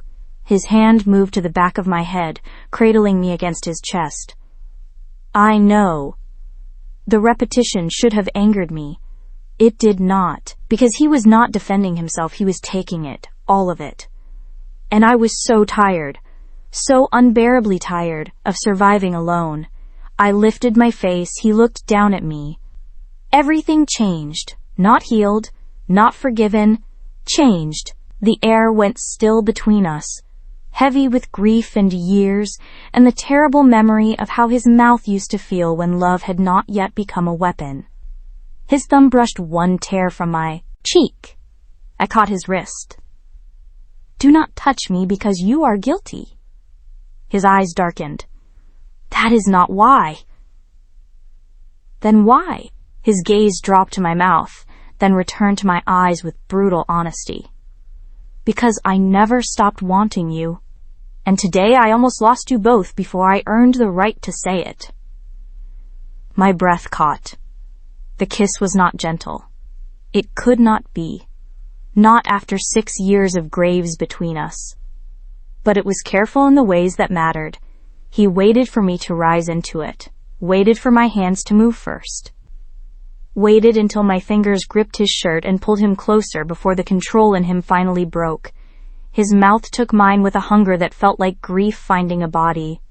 I kissed him back, because I was angry, because I was alive, because my son was safe in the next room, because I hated him, because I loved him, because both truths had lived inside me so long, they no longer knew how to stand apart.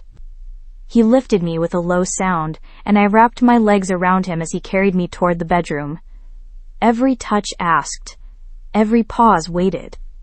Every answer I gave was breath, hands, the desperate press of my forehead to his while the past burned around us and could not reach this room. When he laid me down, he looked at me as if I were not conquered. Not claimed, chosen. And when we came together, it was not soft enough to be innocent or wild enough to be escape. It was aching. Slow. Devastating. Two broken people remembering the shape of love through all the places it had wounded them. Afterward, he did not leave. He cleaned the tears from my face with a warm cloth, pulled the blanket over me, brought water to my lips and waited until I drank. Then he lay beside me, not touching until I turned toward him. Only then did he gather me close. From the next room, Noah sighed in his sleep. Valcien's arms tightened around me. "Tomorrow," he whispered against my hair, "I end the war he started." I closed my eyes, because for the first time in 6 years I believed him. Chapter 8, I woke with Nerissa in my arms, and blood already waiting for me downstairs. For one dangerous minute, I stayed still. Morning light slipped through the curtains in pale, silver lines, touching the dark waves of her hair spread across my chest. Her breathing was slow, finally deep with real sleep instead of exhaustion pretending to be rest. She had curled toward me sometime before dawn, not consciously, instinctively. That almost undid me more than the night itself, because Nerissa had not trusted instinct in years. Not after me. My hand rested low against her back beneath the blanket, feeling the warmth of her skin through one of my shirts she had fallen asleep wearing. The fabric swallowed her. Years ago, she used to steal them constantly and pretend she had no idea how they ended up in her drawer. Memory hit hard enough to bruise. I brushed one strand of hair away from her face carefully. She stirred immediately, not fully awake, still trained by danger. Her body tightened before her eyes even opened. I wanted to kill whoever taught her that mornings were unsafe. Then she looked at me, and everything changed. The fear eased first. Then came awareness. Then came the memory of my mouth on hers, my hands on her body, her breath breaking against my throat while she said my name like she hated herself for still knowing how. Heat moved through her expression instantly. So did panic. There it was, the retreat. I watched it happen in real time. Nerissa shifted back slightly, not enough to leave my arms, but enough to remind herself there should still be distance between us. I tightened my hold before she could move farther. Not trapping, stopping. Her eyes lifted sharply to mine. Valcien, no, one word. Quiet, firm. Her pulse jumped beneath my hand. Last night had not fixed us. We both knew that. It had not erased the years, the betrayal, the silence, the damage. But I would not allow her to wake in my bed and immediately turn what happened into regret. Not after she had kissed me like drowning. Do not run from me before breakfast. The corner of her mouth almost moved. Then her expression shuddered again. You say things like that like the world outside this room is not still on fire. It is. And Kale is alive because I promised Noah truth before violence. That landed. I felt it in the way her body stilled. Because she knew exactly what restraint cost me right now. She looked away first. You should not have promised him things you cannot guarantee. I slid my hand slowly up her spine until she looked back at me again. I can guarantee this. The word came too rough, too honest. Her throat moved. For one suspended second, the room held the shape of another life. One where she never left. One where Noah had grown up inside this estate without fear stitched into his voice. Then a soft knock shattered it. Tomas.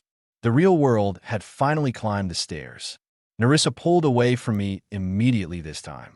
I let her go because I had no choice. But the loss of her warmth hit harder than expected. Come in. Tomas entered with his usual controlled precision, though his gaze flicked once toward Nerissa in my bed before professionally fixing itself on me again. Sir. Nerissa sat up slowly, pulling the blanket tighter around herself. Not ashamed, guarded. There was a difference. Tomas handed me a folder. We intercepted internal communications from Montier's legal team. I opened it. Photographs. Financial transfers. Court schedules. Then one line stopped me cold. Proceed before Dravik confirms paternity. The room changed around me. Nerissa saw my face immediately. What? I looked up slowly. Kale knew, or suspected enough to panic. Nerissa, I said carefully. Did Kale ever ask questions about Noah's age? Her expression tightened instantly. Yes. How specific? He counted months once. Cold spread through my chest. Tomas spoke quietly. There is more. He handed me another sheet. A school enrollment copy. Noah's birth certificate request had been accessed illegally 3 months ago through a private legal office connected to Montier's father. Nerissa went white. I stood from the bed instantly. Not rage. Worse. Purpose. They were building a custody strategy before she ever ran. Tomas said, yes. Nerissa shook her head slowly like reality had become something poisonous. No. Kale hated Noah. He barely tolerated him. Exactly. Her eyes snapped to mine. He did not want the child. I continued. He wanted leverage. Understanding hit her all at once. Hard. Her hand flew to her mouth. He knew Noah might be yours. The words entered the room like a loaded gun. Neither Tomas nor I answered. We did not need to. Nerissa looked suddenly sick. All this time, her voice cracked. All this time he stayed because he thought one day he could use Noah against you. I crossed the room before she could spiral further. He cannot. You do not know that. The fear in her voice tore through me. He has. Judges, lawyers, people inside systems, and I have something they did not expect. She looked up at me. I held her stare. The truth. Her laugh broke sharply. Truth almost destroyed us. I cupped the side of her face before I could stop myself. She froze. So did silence. The room went still. Nerissa's eyes searched mine with that same dangerous softness from last night, threatening to rise again beneath the panic. Then Tomas cleared his throat quietly. Reality returned instantly. There is another issue. I looked at him.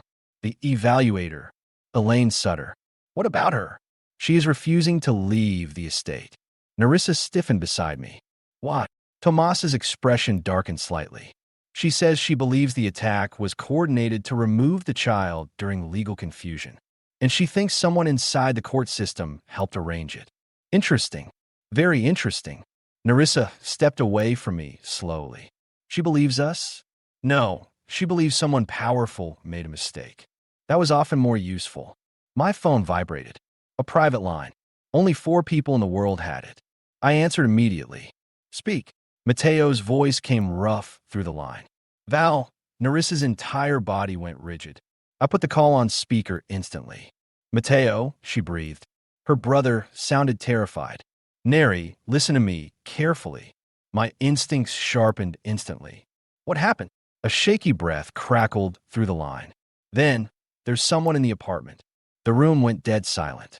From downstairs, somewhere deep inside the estate, an alarm began to scream.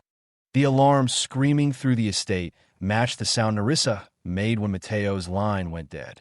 Not loud. Destroyed. Mateo, she breathed into the silence. Mateo. Nothing answered. I was already moving. Tomas.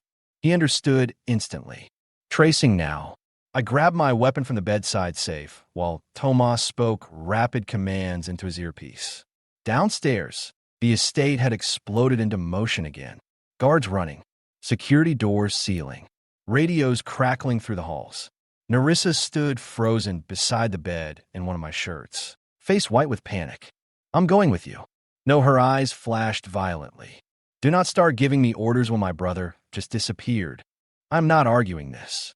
You do not get to decide where I stay while my family is bleeding. The words cracked through the room. I crossed her fast enough that she stopped breathing. Nerissa. My voice came low, dangerously controlled. If this is connected to the attack yesterday, then someone wants leverage against me. That means you and Noah stay inside secured walls while I end the threat. Her chest rose sharply. You keep saying things like that like people do not die around you. That landed. Hard. Because it was true. I holstered the weapon slowly instead of reacting with anger. People die around me. That is exactly why I need you alive. The room tightened. Too intimate. Too honest. Nerissa looked at me like she hated the effect those words still had on her. Then Marta burst through the doorway, holding Noah's hand. My son looked terrified. Mommy. Nerissa immediately dropped to her knees and pulled him close. Everything in her changed around him. Always the child first. I watched her gather herself together for him in real time, rebuilding composure over panic like she had practiced it for years. It's okay. Sweetheart. Lie. Noah's eyes lifted to me. What happened? I crouched in front of him. Uncle Mateo may need help. Bad men. Yes. His little face tightened with fear. Like the men yesterday? Yes. Nerissa inhaled shakily behind him. Noah looked between us. Are you leaving? I held his stare. Children deserve truth they could survive. Yes. His fingers curled tighter around Nerissa's sleeve. What if they hurt you too? The question nearly reached somewhere dangerous inside me. I kept my voice steady. Then I hurt them first. Nerissa closed her eyes briefly. Wrong answer for a child. I corrected immediately. Then I come home. Better. Noah searched my face carefully. Promise? The third promise. Each one heavier than the last. Yes. He nodded once, but fear still lingered in his eyes. I looked at Marta. Stay with them. Then I stood and turned back to Nerissa.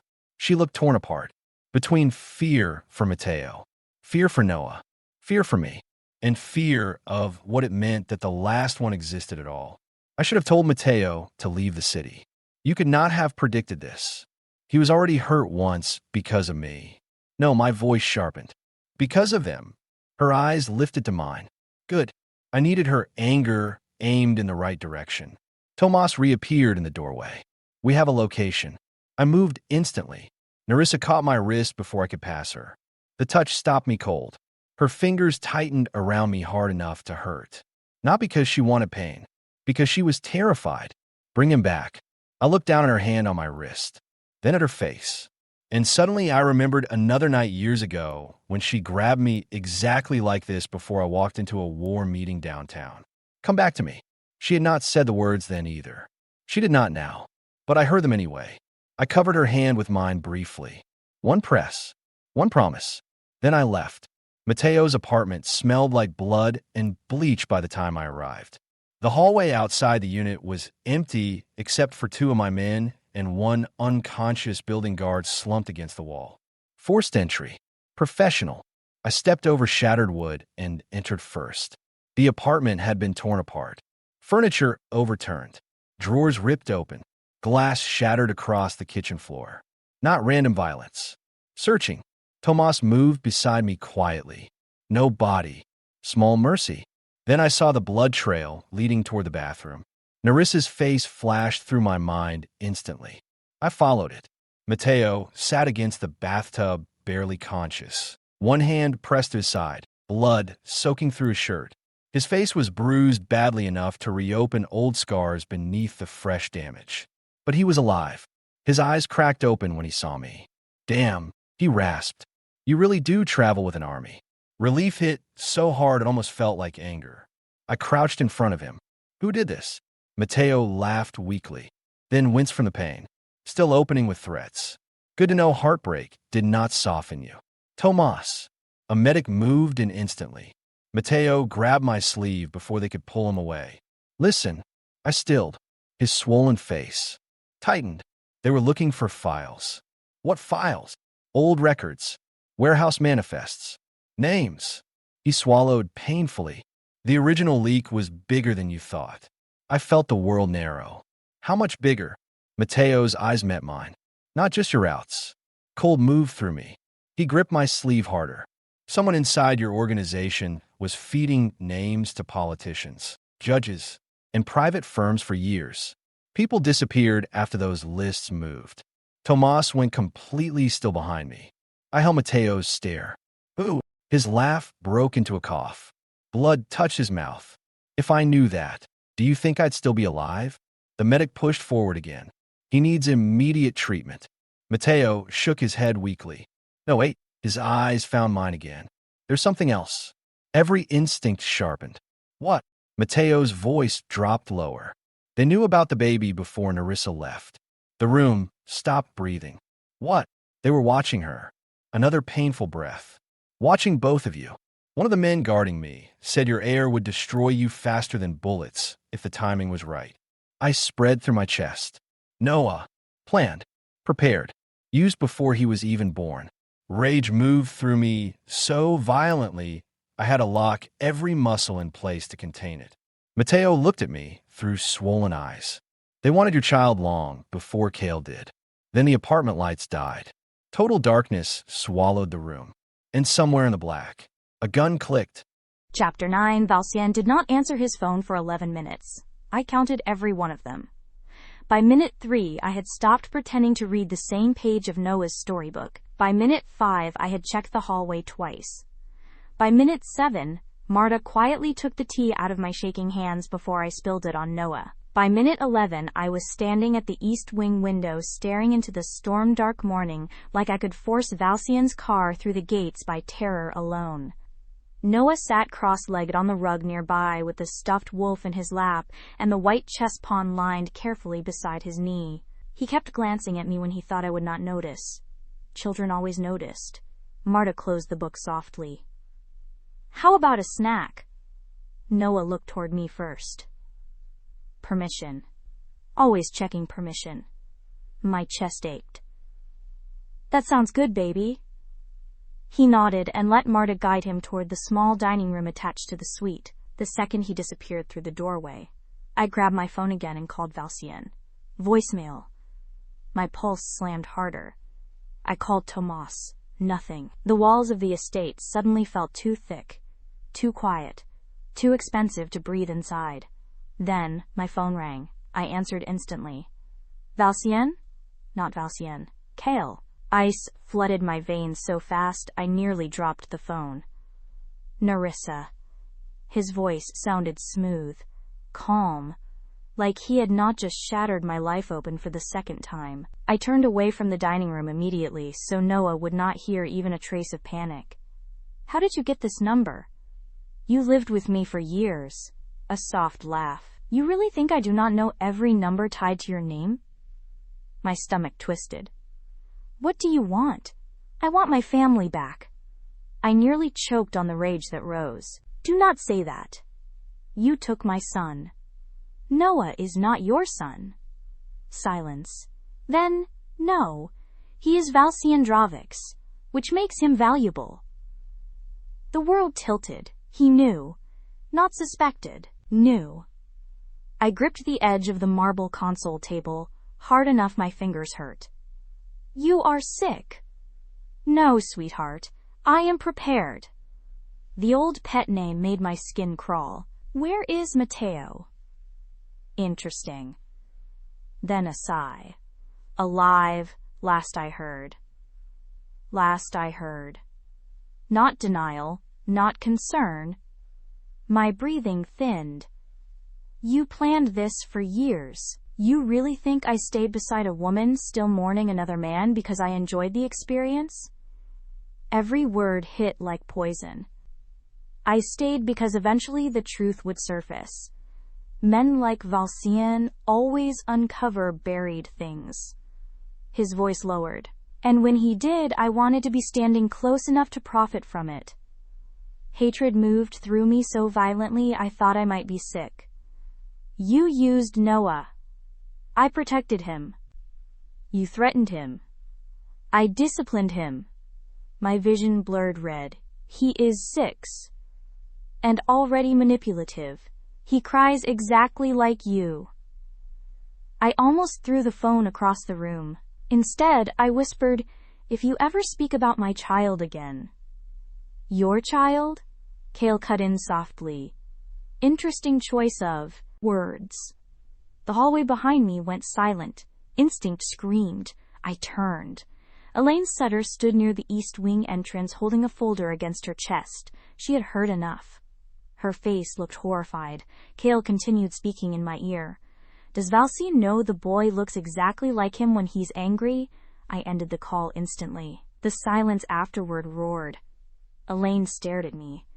Mr. Monter knew the child was not biologically his. Not a question, a realization. I swallowed hard. You should not be here. She looked shaken. That man just referred to Noah as leverage. Yes, and he admitted he stayed with you for strategic reasons. Yes. Elaine's fingers tightened around the folder. Why was this not included in any filings? I laughed once without humor. Because men like Kale do not submit their real motives to court. Something shifted in her expression then. Not pity, understanding. Dangerous understanding. Before she could speak again, Noah appeared in the doorway holding half a banana in one hand. Mommy? Elaine looked at him. Really looked at him. At his eyes. His dark hair. The shape of his face. Then slowly, very slowly, she looked back at me. She saw Valcien now. The resemblance was impossible once someone stopped lying to themselves. Noah frowned slightly. Why are you looking at me like that? Elaine blinked hard and immediately softened her face. Sorry, sweetheart. Noah moved closer to me automatically. Protective instinct. Another thing he learned too young. My phone vibrated again. This time it was Tomas. I answered instantly. Where is Valcien? Alive. My knees nearly gave out. But Tomas did not sound relieved. What happened? We were hit leaving Mateo's apartment. Cold flooded me. Is Valcien hurt? No. Too fast. Lie. I heard it instantly. Tomas. He took a graze to the shoulder. The room spun. A graze? He's fine. Which meant he absolutely was not fine. I pressed my hand against the wall to steady myself. Where is he? Returning to the estate now. But there's another problem. There's a leak inside the organization, Tomas said quietly. Someone knew exactly where we would move Mateo. Elaine went completely still across the room. I closed my eyes briefly. Inside Valcien's organization. Again. Noah tugged gently on my sweater. "Mommy?" I opened my eyes immediately. He looked scared again. I crouched in front of him and cupped his face carefully. "I'm okay, baby." "You look sad." The simplicity nearly broke me. I kissed his forehead. "I'm just worried." About him? Not Valcien. Him. Like Noah had already decided, there was only one man in this story important enough to need no name. My throat tightened. Yes. Noah looked down at the chess pawn still tucked in his other hand. Then he whispered, "I think he worries about you too." The words hit too deep. Too clean. Before I could answer, alarms suddenly erupted through the estate again. Different this time. Internal. Every lock in the east wing slammed shut simultaneously. Elaine jerked backward in alarm. Noah grabbed me instantly. Then Tomas's voice thundered through the security speakers. "Lockdown! Internal breach!" The lights went red. Not dark. Red. Emergency strips burned along the baseboards, turning the east wing into something unreal, something soaked in warning. The lock sealed again with heavy metallic clicks, one after another, until the hallway sounded like a cage closing around us. Noah screamed once, then clapped both hands over his mouth like he had learned sound could make danger worse. That broke me more than the alarm. I dropped in front of him. "Noah, listen to me." His eyes were huge. "Listen to my voice, baby. Just my voice." Elaine stood frozen near the doorway, face pale, folder crushed against her chest. Marta moved faster than I had ever seen her move. She crossed to the wall panel and pressed in a code with steady fingers. Nothing opened. Her face changed. Only slightly. Enough to scare me. "What is it? The family wing has sealed from the outside." My heart stopped. "No, no, no, no." The speaker crackled again.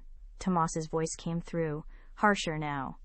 "All units to East Corridor. Repeat, East Corridor. Protect the child. Protect the child. Not protect the wing. Not protect the family. The child." Someone inside the estate had come for Noah. I scooped him into my arms before anyone told me to. He clung to me instantly, legs wrapping around my waist, stuffed wolf crushed between us. Marta grabbed my elbow. "Inner room, now." Elaine found her voice. "What is happening?" I looked at her. "You wanted to know what Cale really was?" My voice shook, but it did not break. "This is what he is." A crash sounded somewhere beyond the sealed doors. Noah buried his face against my neck. Marta shoved open a hidden panel behind the bookcase. A narrow passage waited beyond it, lit with dim yellow strips. I stared at it. Valcien had built this, a house with secrets inside its walls. "Go," Marta said. Elaine hesitated. Marta's voice sharpened. "If you are staying, move." That snapped her into motion.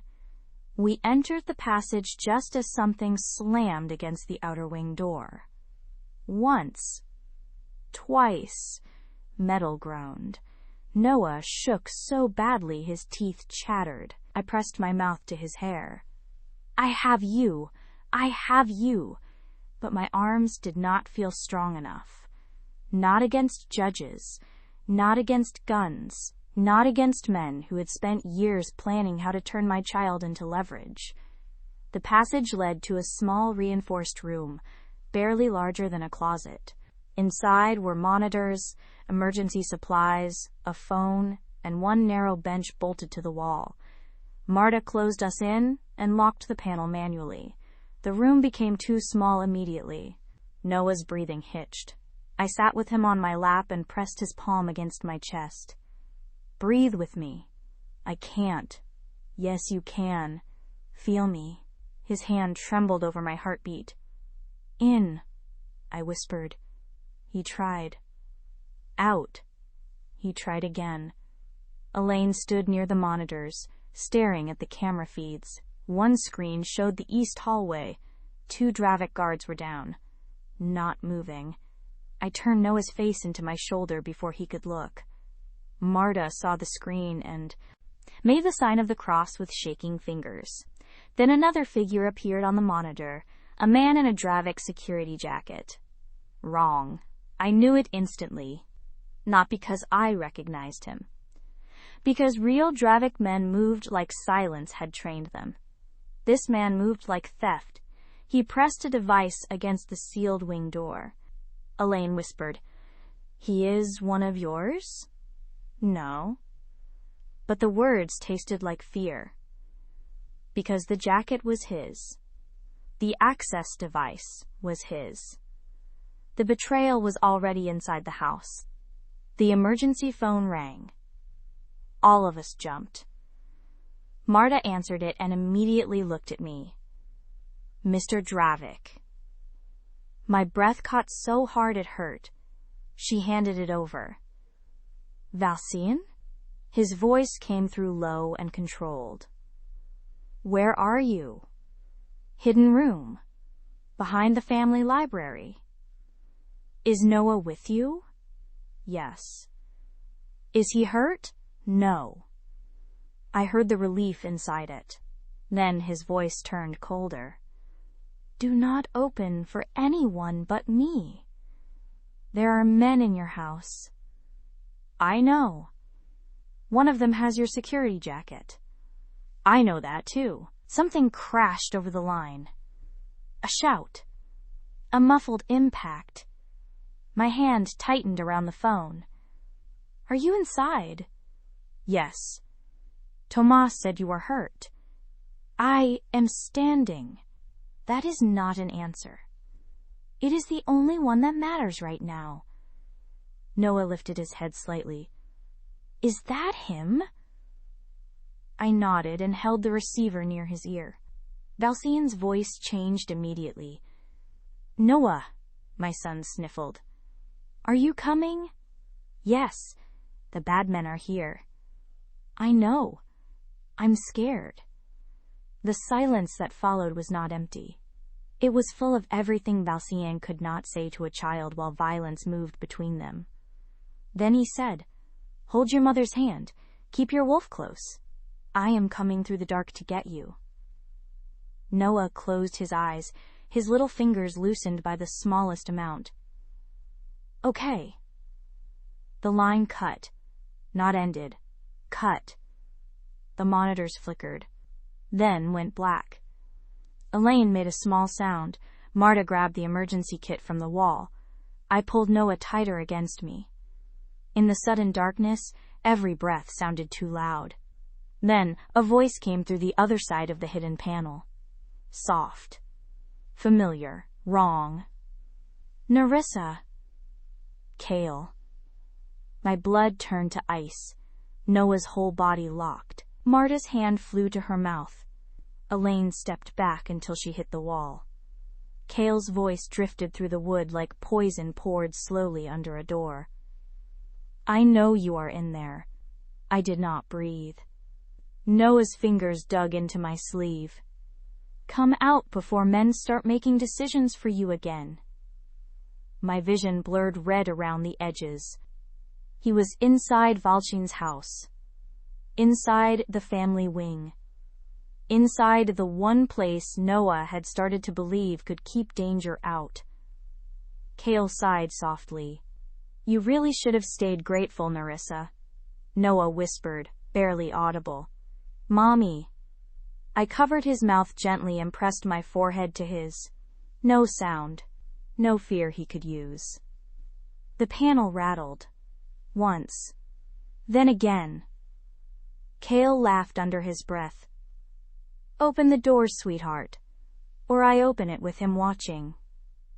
A gunshot cracked, somewhere in the hall. Kale's laugh stopped. Silence slammed down, then a body hit the floor outside the hidden wall. Heavy. Final. Noah trembled against me. Footsteps approached, slow. Measured. Familiar. The panel opened from the other side. Valcien stood there in the red emergency light. Blood on his shoulder. Fury in his eyes, and Kale Montour unconscious at his feet. His gaze found Noah first. Then me. I told you. I was coming through the dark. Chapter 10. The underworld learned the truth in the same room where it once learned to believe my lie. By noon, every man who had benefited from Nerissa's ruin was seated beneath the black chandeliers of my council hall. Judges, brokers, family heads, legal fixers, politicians with clean hands and filthy accounts. They had all come because I summoned them. Some came out of fear.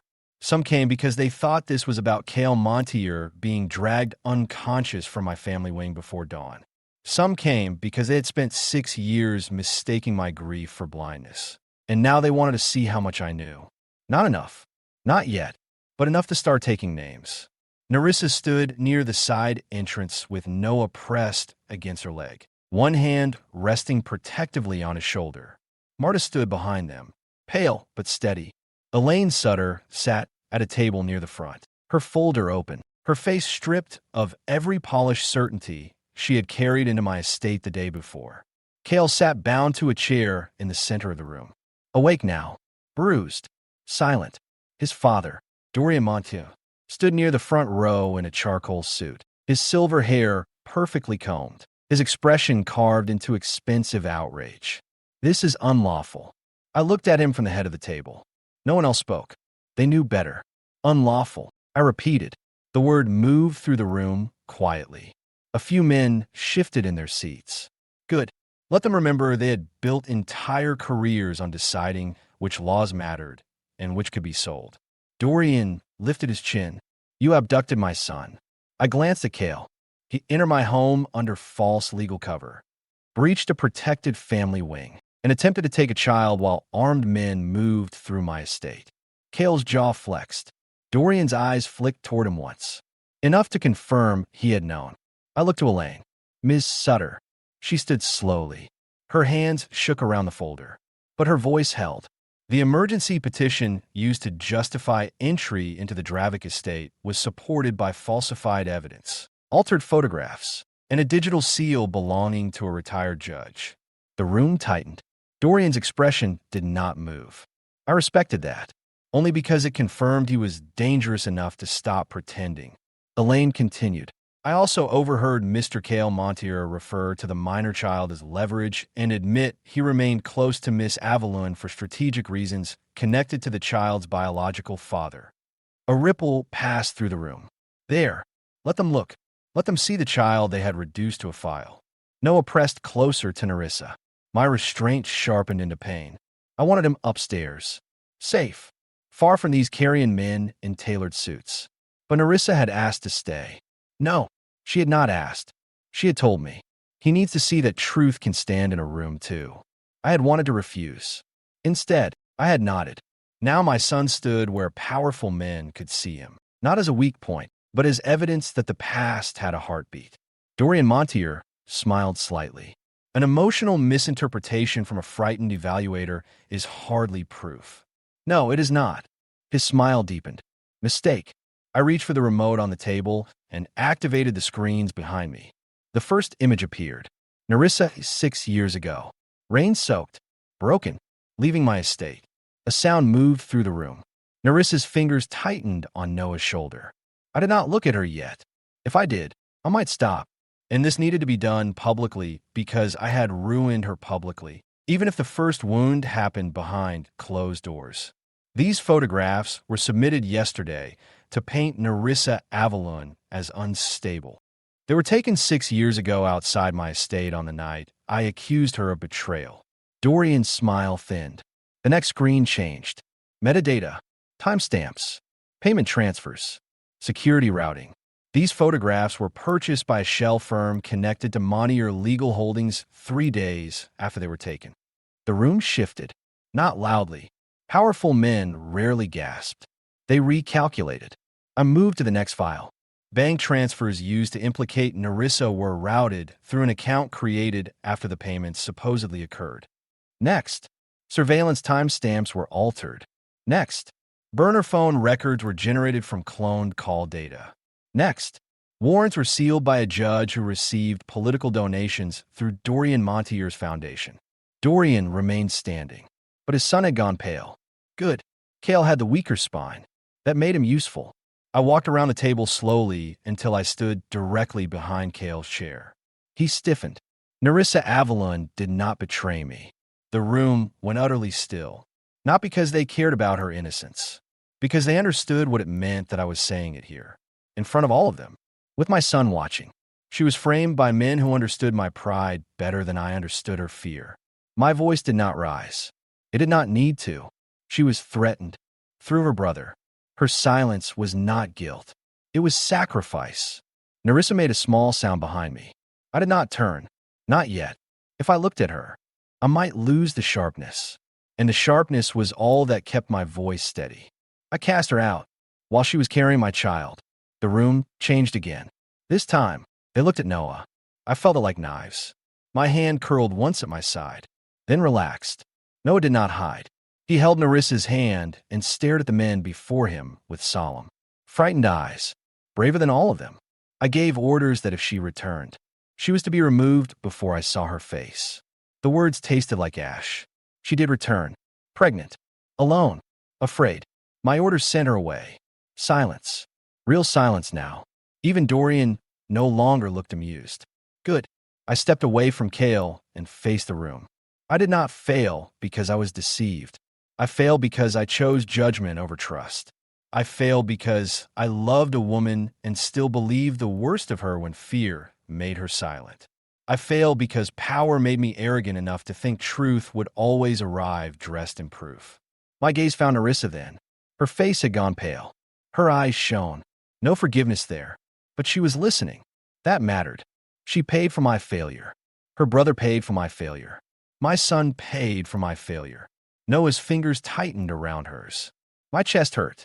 I looked back at the room, and every person who helped turn that failure into a weapon will answer for it. Dorian finally spoke, voice smooth as polished stone. Beautiful speech. But confession is not evidence against me. No, your own records are. Tomas stepped forward and placed a tablet on the table. The main screen changed again. This time, the file was not financial. It was video. Grainy security footage from 6 years ago. A warehouse. A younger Mateo bound to a chair. A man wearing a ring tapping against a glass. Nerissa's breath broke behind me. Dorian's face lost color for the first time. The man in the video turned halfway toward the camera. Not enough for a court. Enough for this room. Enough for power to recognize power. Dorian Montier. Noah whispered, "Mommy." Nerissa pulled him close. The video audio crackled. Then Dorian's younger voice filled the hall. The Dravik king will tear out his own heart if the knife has the right fingerprints. The council room froze. Dorian Montier looked at the screen, then at me, and in his eyes, I saw the first honest thing he had shown all morning. Fear. Fear suited Dorian Montier poorly. He had built his life around rooms, obeying him, judges signing for him, clerks looking away for him, sons inheriting his appetite for polished cruelty and calling it ambition. But fear stripped him down to what he had always been, a man who thought power meant never being held still long enough to answer. I let the silence stretch until every breath in the council hall belonged to me. Then I looked at Tomas. Play the rest. Dorian moved first. Not far. Only one step. 2 of my guards closed in before he could take another. Cale made a sound from the chair. A small, panicked thing that almost became his father's name. I did not look at him. The screen flickered. The video continued. Dorian Montier stood in that old warehouse, younger by 6 years, one hand wrapped around a glass, the ring on his finger catching light each time he tapped it. Mateo was bound to the chair, bleeding, barely conscious. Nerissa made a broken sound behind me. I turned instantly. Noah was staring at the screen. Too still, too pale. I crossed the room before the next breath and placed myself between my son and the image. No more. Tomas stopped the video immediately. The screen went black. Noah looked up at me. His eyes were wet, but he was not crying. That was worse. Children should cry when something hurts. They should not learn to swallow fear because adults cannot be trusted with it. I lowered myself in front of him, uncaring that the entire council hall watched me kneel. That was not for you to carry. His chin trembled. Was that Uncle Mateo? Yes. Did the bad man hurt him? Yes. Nerissa's hand pressed over her mouth. I kept my eyes on Noah, but he is alive. He is protected, and no one in this room will touch him again. Noah stared at me with a seriousness that made him look too much like my reflection. Or Mommy. Something in my chest cracked. Or your mother. His fingers tightened around Nerissa's hand. I stood slowly and turned back to the room. No man there looked away fast enough. Good. Let them see what they had helped create. Let them understand that the child they meant to use as leverage had become the line no one would cross and survive standing. Dorian, try to recover first. You have no authority to conduct judgment here. I almost smiled. Almost. Dorian, you're standing in my hall, surrounded by men who now know you framed the mother of my child, tortured her brother, forged court access, bribed judges, and sent your son into my home to take my heir. The word heir moved through the room like a blade drawn from sheath. Nerissa looked at me sharply. I felt it, but I did not take it back. Not because I owned Noah, because no one in this room would ever again mistake him for unprotected. He is a child, Nerissa said from behind me. Her voice was quiet, but everyone heard her. I turned to her. She stood pale and fierce with Noah at her side, one hand on his shoulder. Yes, before anything else. The tension in her face shifted, but she heard the order of the words. Child first, heir second. Mine only if earned. I faced the room again. Dorian Montier is stripped of every protection formerly granted through Dravik territory. His accounts will be frozen where they touch mine. His judges will be named. His foundations opened. His son will answer to civil law first, because Ms. Sutter will file her report, and then to the families he tried to manipulate. Kale's face went gray. Dorian's control finally broke. You think she will stay with you after this? You think admitting failure makes you noble? No, my answer stopped him. I looked back at Nerissa.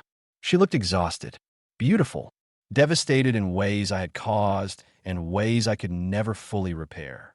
No, I repeated. It makes me late. The room quieted again. I reached inside my jacket and withdrew an envelope. Nerissa's eyes dropped to it. Her whole body tensed. I crossed her slowly and held it out. She did not take it first. What is that? Freedom. Her eyes lifted to mine. Inside the envelope were passports, account access, property deeds in her name, legal custody protections already drafted to keep Kale and his family away from Noah. Everything she would need to leave my world and never depend on my mercy again. My voice lowered so only she and Noah could hear. If you want to go, you go protected, not hidden, not hunted, not begging anyone for safety. You take Noah, Mateo if he chooses, and anything else you need. Her lips parted. Pain crossed her face, so raw I nearly reached for her. I did not. This had to be her choice. Not another cage dressed in silk. You would let us leave? She whispered. The honest answer nearly killed me. No, her eyes hardened. I forced the rest out. But I would not stop you. That was the difference. The only one that mattered. Nerissa stared at me like she was trying to find a trap. There was none. For once. Noah looked between us. Mommy. Her hand trembled when she finally took the envelope. The council watched. I let them. Let them see a Dravik king hand power away to the woman he once stripped it from. Nerissa held the envelope against her chest. You hurt me. The words were not loud. They did not need to be. I know. You left me alone. I know. You made me believe love could become punishment overnight. My throat tightened. Yes. Her eyes shone. And I do not know if I can forgive all of that just because you finally found the truth. I'm not asking you to. The answer seemed to break something open in her. I stepped closer, not touching. Asked me to earn one day, then another after that. Asked me to be refused. Asked me to wait. Asked me to protect without owning. Asked me to love you without making love another debt. Her breath caught. That is what I can offer. Noah leaned against her side. The room blurred at the edges until only the two of them mattered. My family, not because I deserved them, because I had finally understood that love was not possession. It was responsibility. Nerissa looked down at Noah. What do you want, baby? Noah thought carefully, too carefully. Then he looked at me. Can we still play chess? A sound moved through the hall. Not laughter. Something softer. Something human. I crouched again, so we were eye to eye. If your mother allows it. He nodded. accepting that answer like it mattered. Then he looked at Nerissa. Can we stay tonight? Nerissa closed her eyes. When she opened them, she was crying silently. Yes, she whispered. Tonight. Only tonight. Not forever. Not forgiveness. But not leaving. Not yet. It was more than I deserved. Noah stepped away from her slowly and came toward me. Every person in the council hall seemed to stop breathing. He held the white chess pawn in his palm, then placed it in mine. You can keep this until our next game. My hand closed around it carefully, like it was made of glass, like it was made of trust. Then Noah lifted his eyes to mine and whispered, "Okay, Dad." The word struck through me with such force I nearly lost my balance. Behind him, Nerissa covered her mouth as a sob broke free. I could not speak. Not immediately. No empire had ever given me what that one word did. No throne, no victory, no revenge. I looked at my son, then at the woman I had failed, and bowed my head over the small white pawn in my hand. For the first time in my life, I did not feel like a king. I felt like a man being given one chance to become worthy. Chapter 11. The first peaceful morning in Valcien Dravik's house felt more dangerous than the gunfire. I woke before sunrise with Noah asleep beside me, one small hand curled around the white chess pawn Valcien had given back to him before bed. Dad. The words still lived in the room. Not loud, not demanding, just there, soft as breath, heavy as fate. I lay still beneath the blanket, staring at the pale ceiling of the East family suite, while yesterday replayed in pieces I could not stop seeing. Valcien kneeling in front of our son, the council hall silent, Dorian Montour's fear, Kale's polished cruelty finally stripped down to something ugly and small, and Valcien standing in front of all those powerful men, admitting what no king ever wanted to say aloud. I failed her. He had said it like truth cost blood. Maybe it did. Beside me, Noah stirred and tucked the pawn closer beneath his chin like it was a tiny shield. My throat tightened. He had called Valcien Dad. Not because anyone told him to. Not because blood demanded it. Because somewhere between fear and rescue, between chessboards and locked rooms and promises made in the dark, my son had decided Valcien sounded true. That should have terrified me. It did, but not in the same way anymore. A soft knock came at the door. My body tensed before I could stop it. Noah did not wake. I slipped from the bed carefully, pulled a robe around myself, and crossed the room. When I opened the door, Valcien stood in the hallway, freshly dressed. Dark shirt, clean bandage beneath the collar near his shoulder, face composed in that lethal, quiet way. But his eyes went first to Noah. Always Noah now. He is sleeping? Yes. His shoulders eased by a fraction. That fraction did something terrible to me. I stepped into the hallway and pulled the door mostly closed behind me. For a moment, we simply stood there. No guards too close, no alarms, no blood. No one screaming our names through a phone. Just morning light spilling through tall windows and the impossible space between us. You should be resting, so should you. I have 6 years of practice not sleeping. The words slipped out before I could soften them.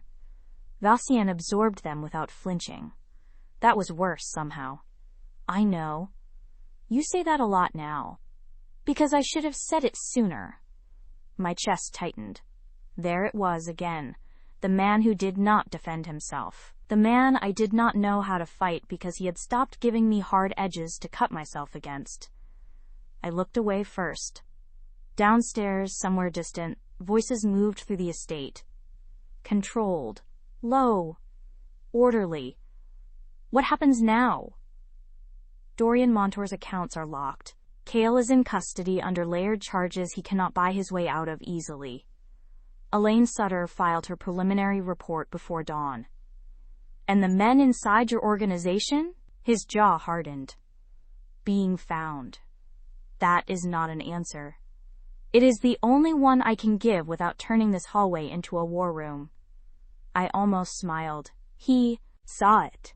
His expression changed so subtly another woman might have missed it. I did not. For one dangerous second, memory warmed between us, his mouth on mine, his hands careful even when hunger made him shake.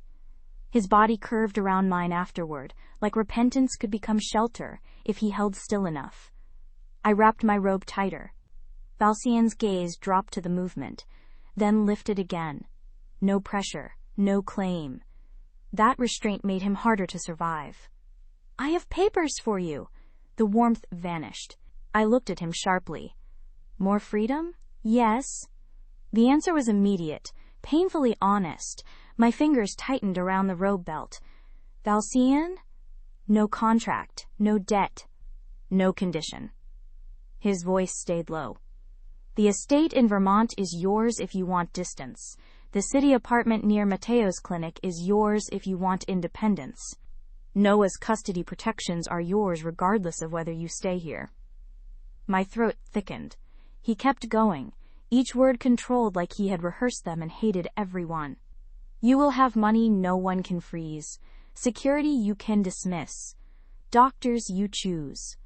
Lawyers who answer to you, not me." I stared at him. The hallway suddenly felt too narrow. "You are trying to make it easy for me to leave." "No." His eyes held mine. "I am trying to make sure staying is not survival." Something broke open quietly behind my ribs. Not forgiveness. Something before forgiveness. Something fragile and frightening. I turned away because looking at him hurt too much. You cannot buy back trust with deeds and lawyers. I know. You cannot undo what happened in front of those gates. I know. You cannot make Noah's first 6 years belong to you because he called you Dad once. His face changed then. Just once. A flicker of pain so raw I almost wished I had not seen it. I know that too. Silence. Real silence. Not empty. Full. I looked back at him slowly, his voice dropped. "But I can make sure you never have to choose between fear and shelter again." The words landed softly. That made them worse. Because once I had loved him for this exact thing. Not the violence. Not the power. The way he saw a wound and built walls around it before I ever asked. Only now I knew walls could protect. And walls could trap. "I do not know how to stay here." His eyes searched mine. "Then stay for breakfast." My breath caught. Not forever, not marry me, not come back to my bed. Breakfast. One small choice.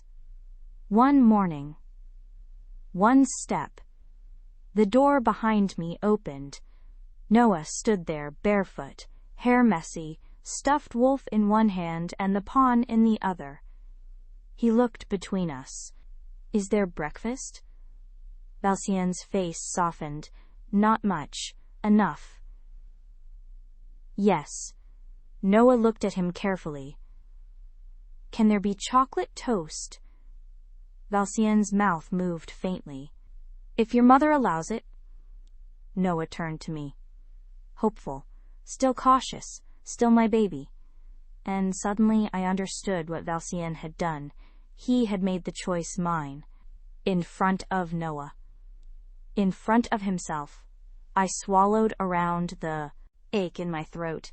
"Chocolate toast! After eggs!" Noah nodded like I had issued a reasonable treaty. Then he held out the white pawn to Valcien. "You forgot this." Valcien looked at it. Then at him. "I thought you gave it to me." "Only until our next game." Something moved through Valcien's face. Noah stepped closer and placed it in his hand. Then, sleepy and simple, he said, "Come on, Dad. I'm hungry." Valcien went perfectly still. I did too, because the second time hurt more than the first. The first had been shock. This was choice. Valcien closed his hand around the pawn slowly, like it was the most fragile thing he had ever held. Then he looked at me, not triumphant, not claiming, afraid. as if he understood exactly how much trust could cost when it came from a child. And I knew right then that breakfast was not peace. The gamma. It was the beginning of deciding whether peace could ever live in a house built by a dangerous man who was finally learning how to be gentle. Breakfast was not peaceful. Not exactly. Peace would have been too simple for a house like this. It was quiet instead. Quiet in a way that felt fragile enough to break if anyone moved too quickly. Noah sat between Valcien and me at the long kitchen table, swinging his feet beneath the chair while Marta placed eggs, fruit, and one carefully approved slice of chocolate toast in front of him. He ate like a child who had remembered hunger was allowed. That alone made my throat ache. Valcien sat next to him, the white chess pawn beside his coffee cup like some kind of sacred relic.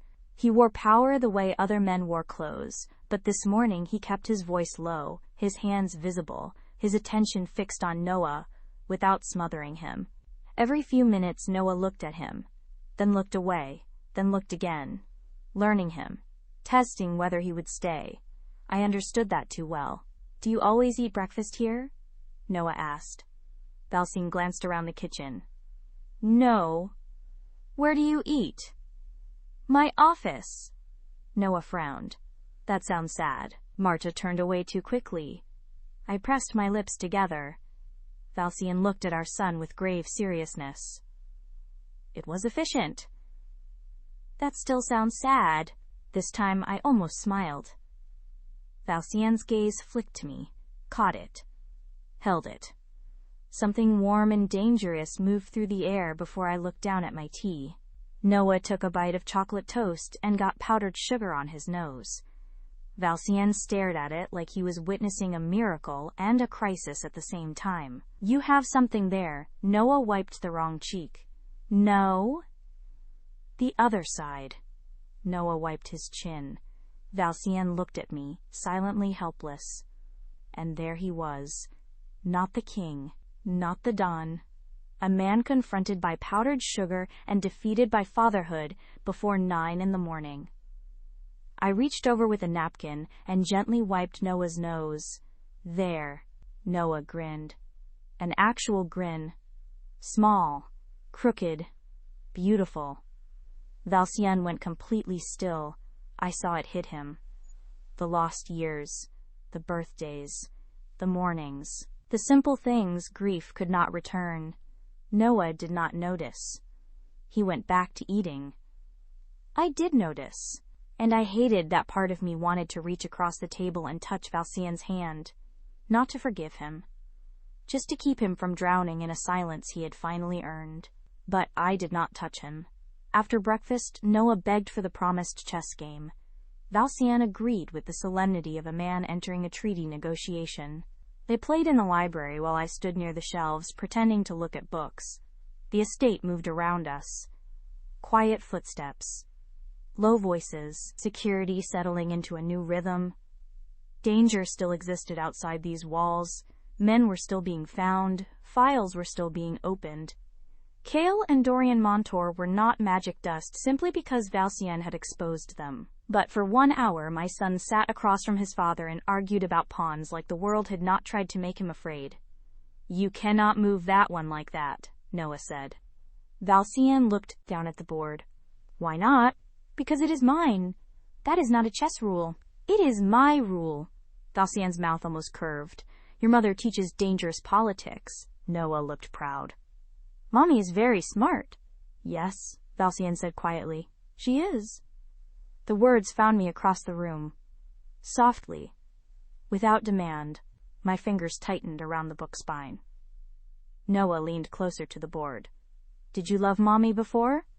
The room stopped. Valcien did not look at me. He looked at Noah. "Yes." Noah moved a pawn. "Did you stop?" My breath caught. Valcien's voice dropped. "No." Noah frowned at the board. "Then why was she gone?" There it was, the question no amount of breakfast or chocolate toast could sweeten. Valcien sat back slowly. I almost stepped in. Almost saved him from answering. Then I remembered the envelope upstairs. The choices. The way he had told me staying had to become more than survival. So I stayed silent. Valcien looked at our son and told him the truth a child could carry. Because I made a terrible mistake. Noah's face grew solemn. Did you say sorry? Yes. Did Mommy forgive you? Valcien's eyes lifted to mine then. No, not yet. The honesty cut through me. No pressure, no performance, no making me cruel for needing time. Noah looked back at me too. Are you going to? My chest tightened. I crossed the room slowly and sat beside him. I do not know yet, baby. He considered that, then nodded. Okay, just okay. As if love could be allowed to take time. As if children, in all their tenderness, sometimes understood what grown people destroyed trying to force. Later, after Noah fell asleep in the library window seat with his wolf tucked under his arm, Valcien and I stood together by the glass. Rain had started again. Soft this time. Not war rain. Not the storm that cast me out. Just rain. I will move to another wing tonight, Valcien said. I looked at him sharply. His gaze stayed on Noah. Last night happened because we were afraid, because we were alive, because we needed something neither of us was ready to name. My throat tightened. I do not regret it. His eyes closed briefly. When he opened them, the hunger there was quiet and devastating. Neither do I. Silence stretched. This one did not hurt as much. I am not leaving tonight. His jaw tightened once. He did not speak. But I am not moving into your bed because Noah called you Dad. I know. And I am not promising forever because you finally told the truth. I know. I turned toward him fully. But you can stay in the family wing. His gaze found mine, not triumphant. Careful. Across the hall, I added. A faint breath left him, almost a laugh, almost pain. Across the hall, he agreed. Noah shifted in his sleep and murmured something too soft to understand. We both looked at him. Our son, safe for the moment, not healed, not untouched, but safe. Valcien's hand moved slightly, then stopped before reaching for mine. That restraint decided me. I reached first. Just my fingers against his, light, temporary, a choice. His hand closed around mine like he understood he was holding something breakable. Outside, rain touched the windows gently, and this time, when the storm came to the Dravik estate, no one sent me into it alone. Chapter 12, the first time Noah fell asleep outside my office door. I understood exactly what trust looked like when it was still afraid. He was curled against the wall with his stuffed wolf tucked beneath one arm, the white chess pawn closed in his fist, and one of Marta's blankets slipping from his shoulder. Not inside the office, not fully brave yet, but close enough to know where I was. Close enough to believe I might come if he called. That nearly broke me more than the word Dad. I stood in the open doorway, looking down at my son while the entire estate moved quietly around us. Men were still hunting names. Tomas had 3 teams stripping Dorian Montier's empire down to bone. Lawyers were building walls around Nerissa, so high even old money could not climb them. Kale was locked away. Dorian was finished. The fake orders were dead, but peace still had sharp edges. Because betrayal did not die when exposed. It scattered. It hid.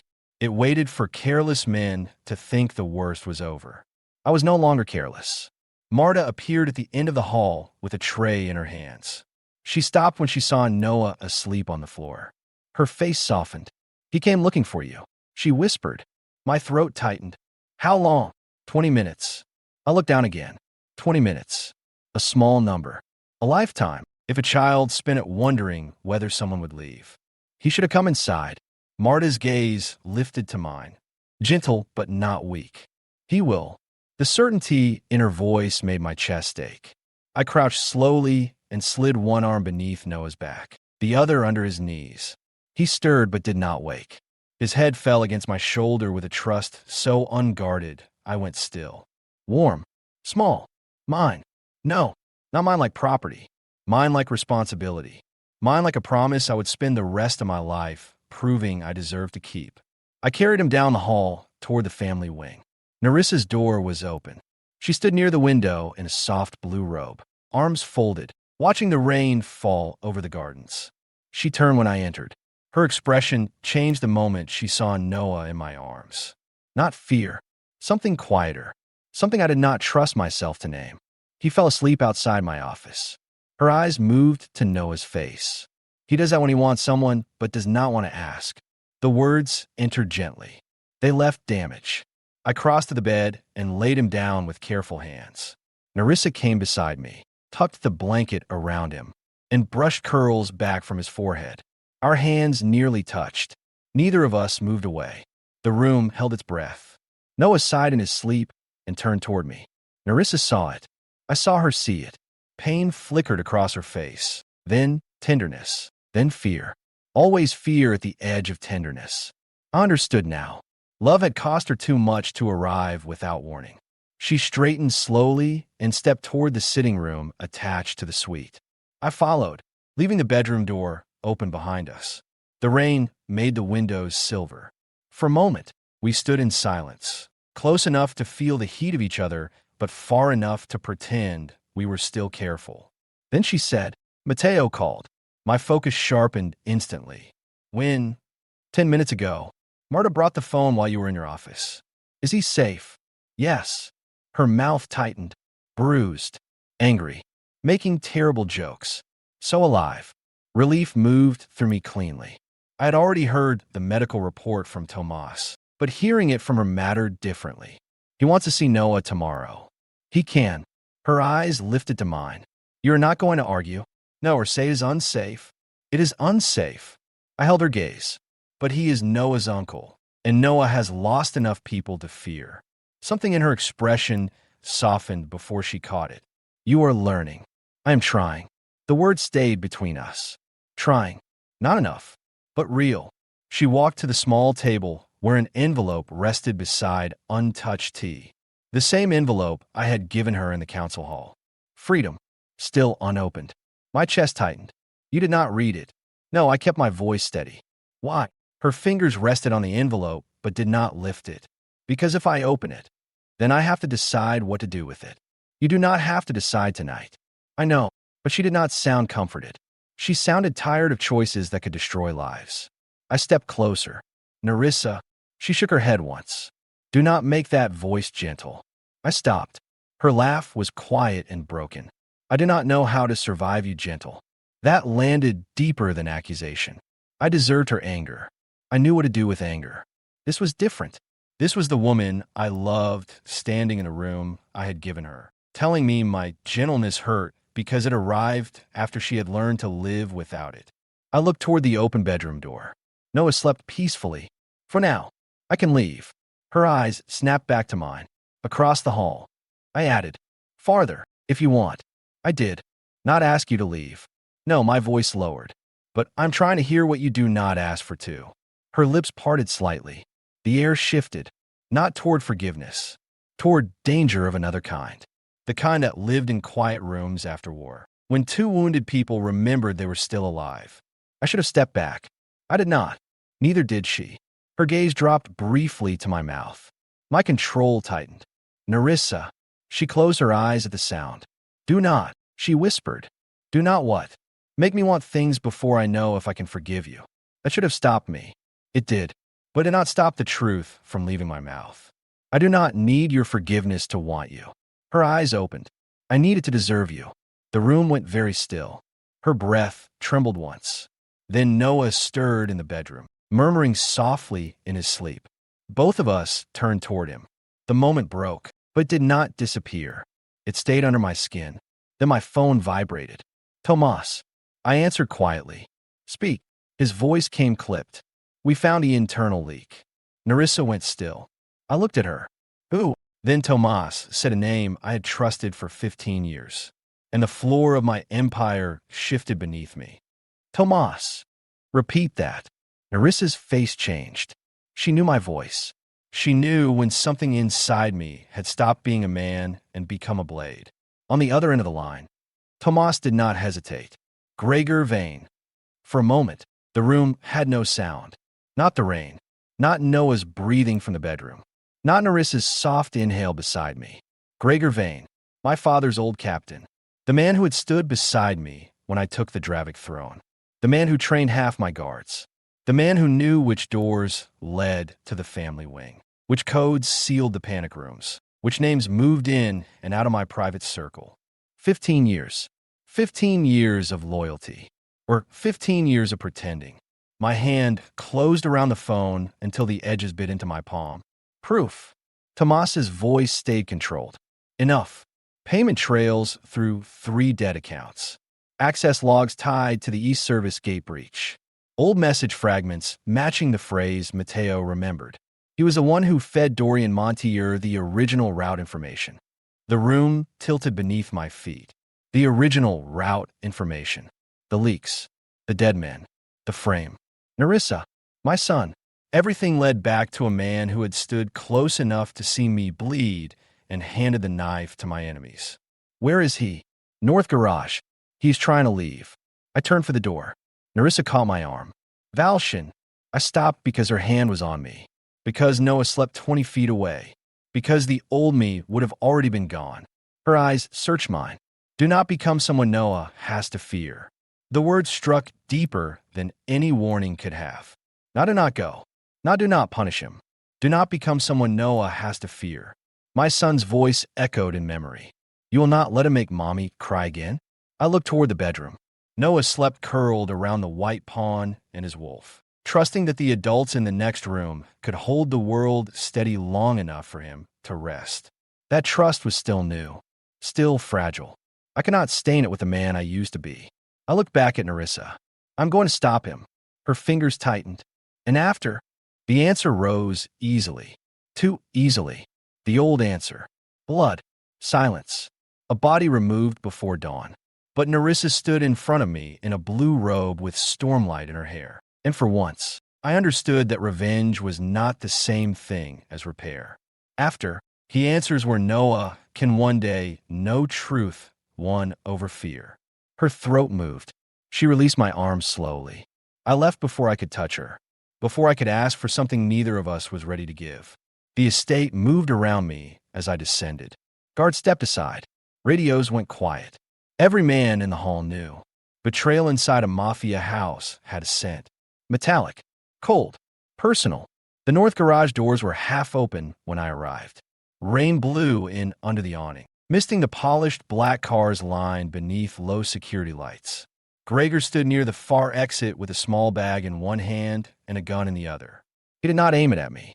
That was his first wise choice. His second would have been kneeling. He did not make it. Valcien, my name in his mouth, made every loyal memory rot at once. Do not. His face tightened. You do not know the whole story. I know enough. No, his jaw worked. You know what Tomas found. You do not know why. I walked toward him slowly. He lifted the gun. Not fully. Just enough. Every guard in the garage aimed at him instantly. I raised one hand. They held. Gregor's eyes flickered. He was older now than when my father trusted him. Gray at the temples. Lines around his mouth. A man who had spent years eating at my table while selling pieces of my house to men who wanted my bloodline broken. Why? His laugh was bitter. Because your father built this empire on promises he never kept. My brother died for him. My family got a folded flag, a sealed envelope, and silence. So you sold mine? His eyes flashed. I sold routes, names, leverage, not children. Nerissa was pregnant. I did not know then. Lie, not complete, but enough of one. I stepped closer. Gregor's grip shifted on the gun. Dorian found out before I did. He wanted the child as insurance. I told him not to involve the boy after he was born. Something cold moved through me. Not rage. Clarity. You let them watch her. His silence answered. You let them keep her close to Kale. Still nothing. You let another man put fear into my son. Gregor swallowed. There it was.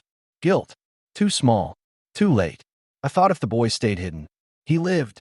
Gregor said, if you knew you had an heir, every enemy you had would turn toward him. I stopped directly in front of him. My enemies turned toward him anyway, because men like you taught them where to look. His mouth tightened. For 1 second, I saw the gun rise. Then Tomas came from the side and struck his wrist hard enough to send the weapon skidding across the floor. Gregor dropped to one knee. My men moved in. I did not touch him. That mattered. Not to Gregor. To me. To the boys sleeping upstairs. Take him alive. Gregor looked up sharply. So did Tomas. I held Gregor's stare. Every name. Every payment. Every judge. Every man who touched this betrayal. You will give them all. Gregor's face twisted. And then you live long enough to understand what loyalty would have spared you. My men dragged him up. He did not fight. Betrayal rarely looked strong once escape was gone. By the time I returned to the family wing, rain had softened against the windows. Nerissa stood in the hallway waiting for me. She looked at my hands first. Empty, clean, then at my face. You did not kill him. No, her eyes filled before she could stop them. Not because she mourned Gregor, because she understood the choice. Because maybe, finally, she had seen me turn away from the easiest version of myself. You will talk. Yes. And the rest. We finish it with truth. Records. Names. Witnesses. I paused. And with whatever justice leaves Noah able to sleep. Her mouth trembled. From a bedroom, Noah murmured softly. We both turned. He shifted beneath the blanket, but did not wake. Nerissa stepped toward the door. I did not follow. She noticed. Look back. What are you doing? Waiting. For what? For you to decide whether I am allowed inside. The hallway went quiet. Her eyes searched mine for a long, painful moment. Then she opened the bedroom door wider. Not all the way, but enough. I walked in slowly. Noah slept in the center of the bed, curls messy, wolf under his chin, white pawn still in his fist. Nerissa sat on one side. I sat on the other. No touching. No promises too large for the night. Just the three of us in the same room while the storm passed over the estate and found no one alone. After a while, Nerissa whispered, across the hall, tomorrow. I looked at her. She did not smile, but her hand rested between us on the blanket. Open, waiting. I placed mine beside it, close enough for choice, not claim. Her fingers moved first. Lightly, carefully, they touched mine, and I understood then that forgiveness would not arrive like a pardon. It would arrive like this. One breath, one room, one small door left open in the dark. Epilogue. The first time Noah beat Valcien at chess, the entire Dravik estate nearly treated it like a national emergency. You cheated, Valcien said calmly from across the board. Noah gasped in absolute betrayal. I did not. You smiled while moving your bishop. That is suspicious behavior. I was happy. Exactly. I laughed so hard I nearly spilled my coffee. The sound stopped both of them. Not because it was loud, because it was free. For a moment, nobody moved inside the sunlit family library. Noah sat cross-legged on the carpet between the chessboard and his stuffed wolf, curls falling into his eyes, outrage written all over his little face. Valcien lounged in the armchair opposite him in a black sweater, with one sleeve pushed carelessly to his elbow, looking devastatingly handsome while pretending to interrogate a 6-year-old over chess fraud. And me, I was laughing, not forcing it, not surviving around it, actually laughing. Valcien's gaze locked on me. Something softened in his face, so deeply it almost hurt to witness. Because he still looked at me like a man who had once lost everything important in his life and woke up stunned every morning that we were still here. Safe. Together. Not perfect, but real. Noah pointed dramatically at the chessboard. Mommy, tell him I won fair and square. You absolutely won fair and square. Valcien sighed heavily like the world had disappointed him personally. Corruption in my own house. Noah grinned. That grin still destroyed me sometimes. Not because it was rare anymore. Because it used to be. The estate had changed over the last 7 months. Not softer. Safer. There was a difference. The hidden panic rooms still existed. The guards still rotated every 6 hours. Tomas still carried enough weapons to invade a small country. But fear no longer lived in the walls. Not the way it once had. Dorian Montour's empire had collapsed publicly 3 months ago after sealed records, bribery trails, witness statements, and buried court corruption surfaced all at once, like a grave finally refusing to stay closed. Cale had taken a plea deal after realizing nobody, not even his father, could save him anymore. Gregor Vane had testified against half the men who helped orchestrate the original frame. And Valcien had burned the rest down himself, legally, financially, strategically. Not because Mercy suddenly defined him, because Noah did. That still stunned me sometimes. The terrifying king of the Dravik Empire now checked school security routes personally, and knew exactly which cartoon pancakes Noah liked best on Saturdays.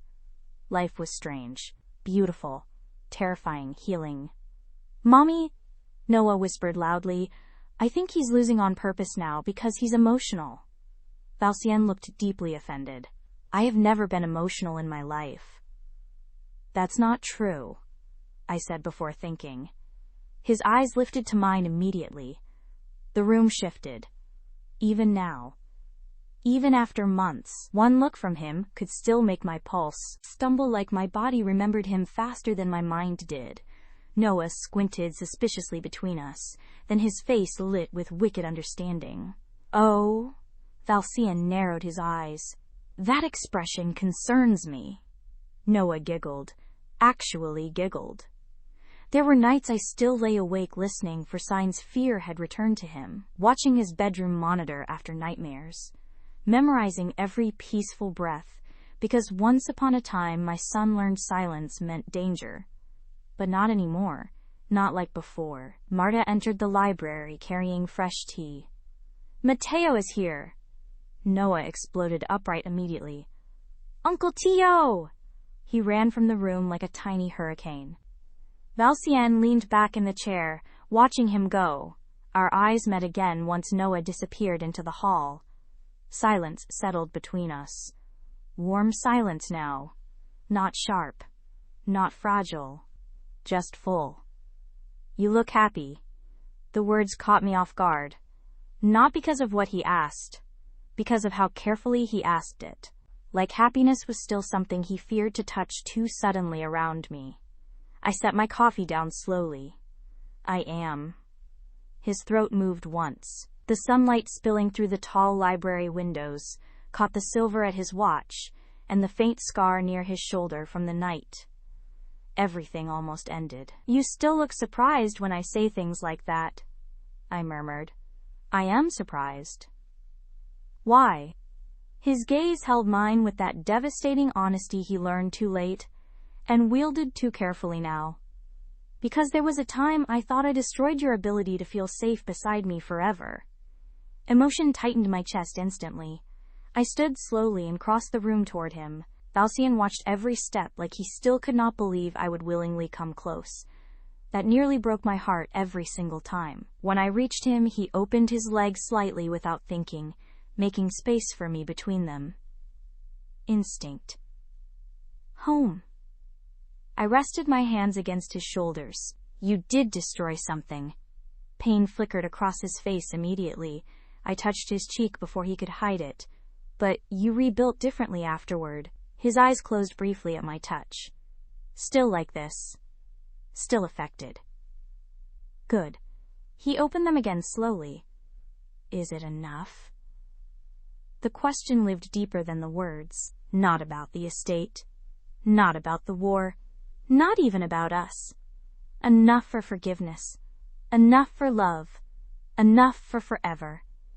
I looked at the man beneath the king now. The man who let Noah paint one terrible blue dinosaur on the side of his office wall because great conquerors need dragons. The man who stopped sleeping through storms because I once admitted thunder made me anxious after the years alone. The man who learned gentleness not because it came naturally, but because love demanded it. I slid my fingers into his hair slowly. "It's becoming enough." His breath caught. Then the front doors downstairs burst open. "Neri!" Mateo shouted somewhere through the estate. "Your child just tried to pay me in gummy bears for contraband ice cream." Noah's voice echoed immediately after. "It was a business offer." I laughed again. Valcien groaned softly. He's your son. He's absolutely your son. Footsteps thundered through the halls. Chaos approached rapidly. Normal chaos, family chaos. The kind we once thought we would never survive long enough to have. Valcien's hand settled low on my waist. Warm, steady, certain, always there now. You know, he murmured softly against my mouth. He still thinks gummy bears are valid currency. He got that from you. Mafia logic. I have never attempted to bribe anyone with candy. Not candy, power. A slow smile touched his mouth. God help me. That smile still ruined me. Then Noah came flying back into the library with Matteo chasing behind him and Marta yelling about muddy shoes, while Tomas followed carrying 3 grocery bags, and the exhausted expression of a man who regretted every life decision that brought him here. The room exploded into noise, laughter, complaints, accusations about stolen ice cream, Matteo dramatically claiming betrayal by tiny criminals. And through all of it, Valcien looked at me, not like a king, not like a man who owned the world, like a man who nearly lost the only thing that ever mattered, and still woke up grateful every morning that love, somehow, had chosen to stay. Thank you for listening to this dark mafia romance from Bayless D'Ambra. If this story broke your heart, made you fall in love with Valcien and Nerissa, or had you rooting for Noah and his tiny chess empire, don't forget to like, comment, and subscribe. Every single interaction helps this channel grow and helps more romance listeners discover these stories. Tell me in the comments, Sparkles, what scene hurt you the most? Chess pawn. When did you finally forgive Valcien? Red heart. And what was your favorite Noah moment? Your support truly helps bring these stories to life. AI is used as a creative production tool for visuals, audio assistance, and storytelling enhancement. All stories on this channel are creatively developed, edited, and produced for immersive entertainment by Bayless D'Ambra. Until next time, ruthless romantics, stay ruined.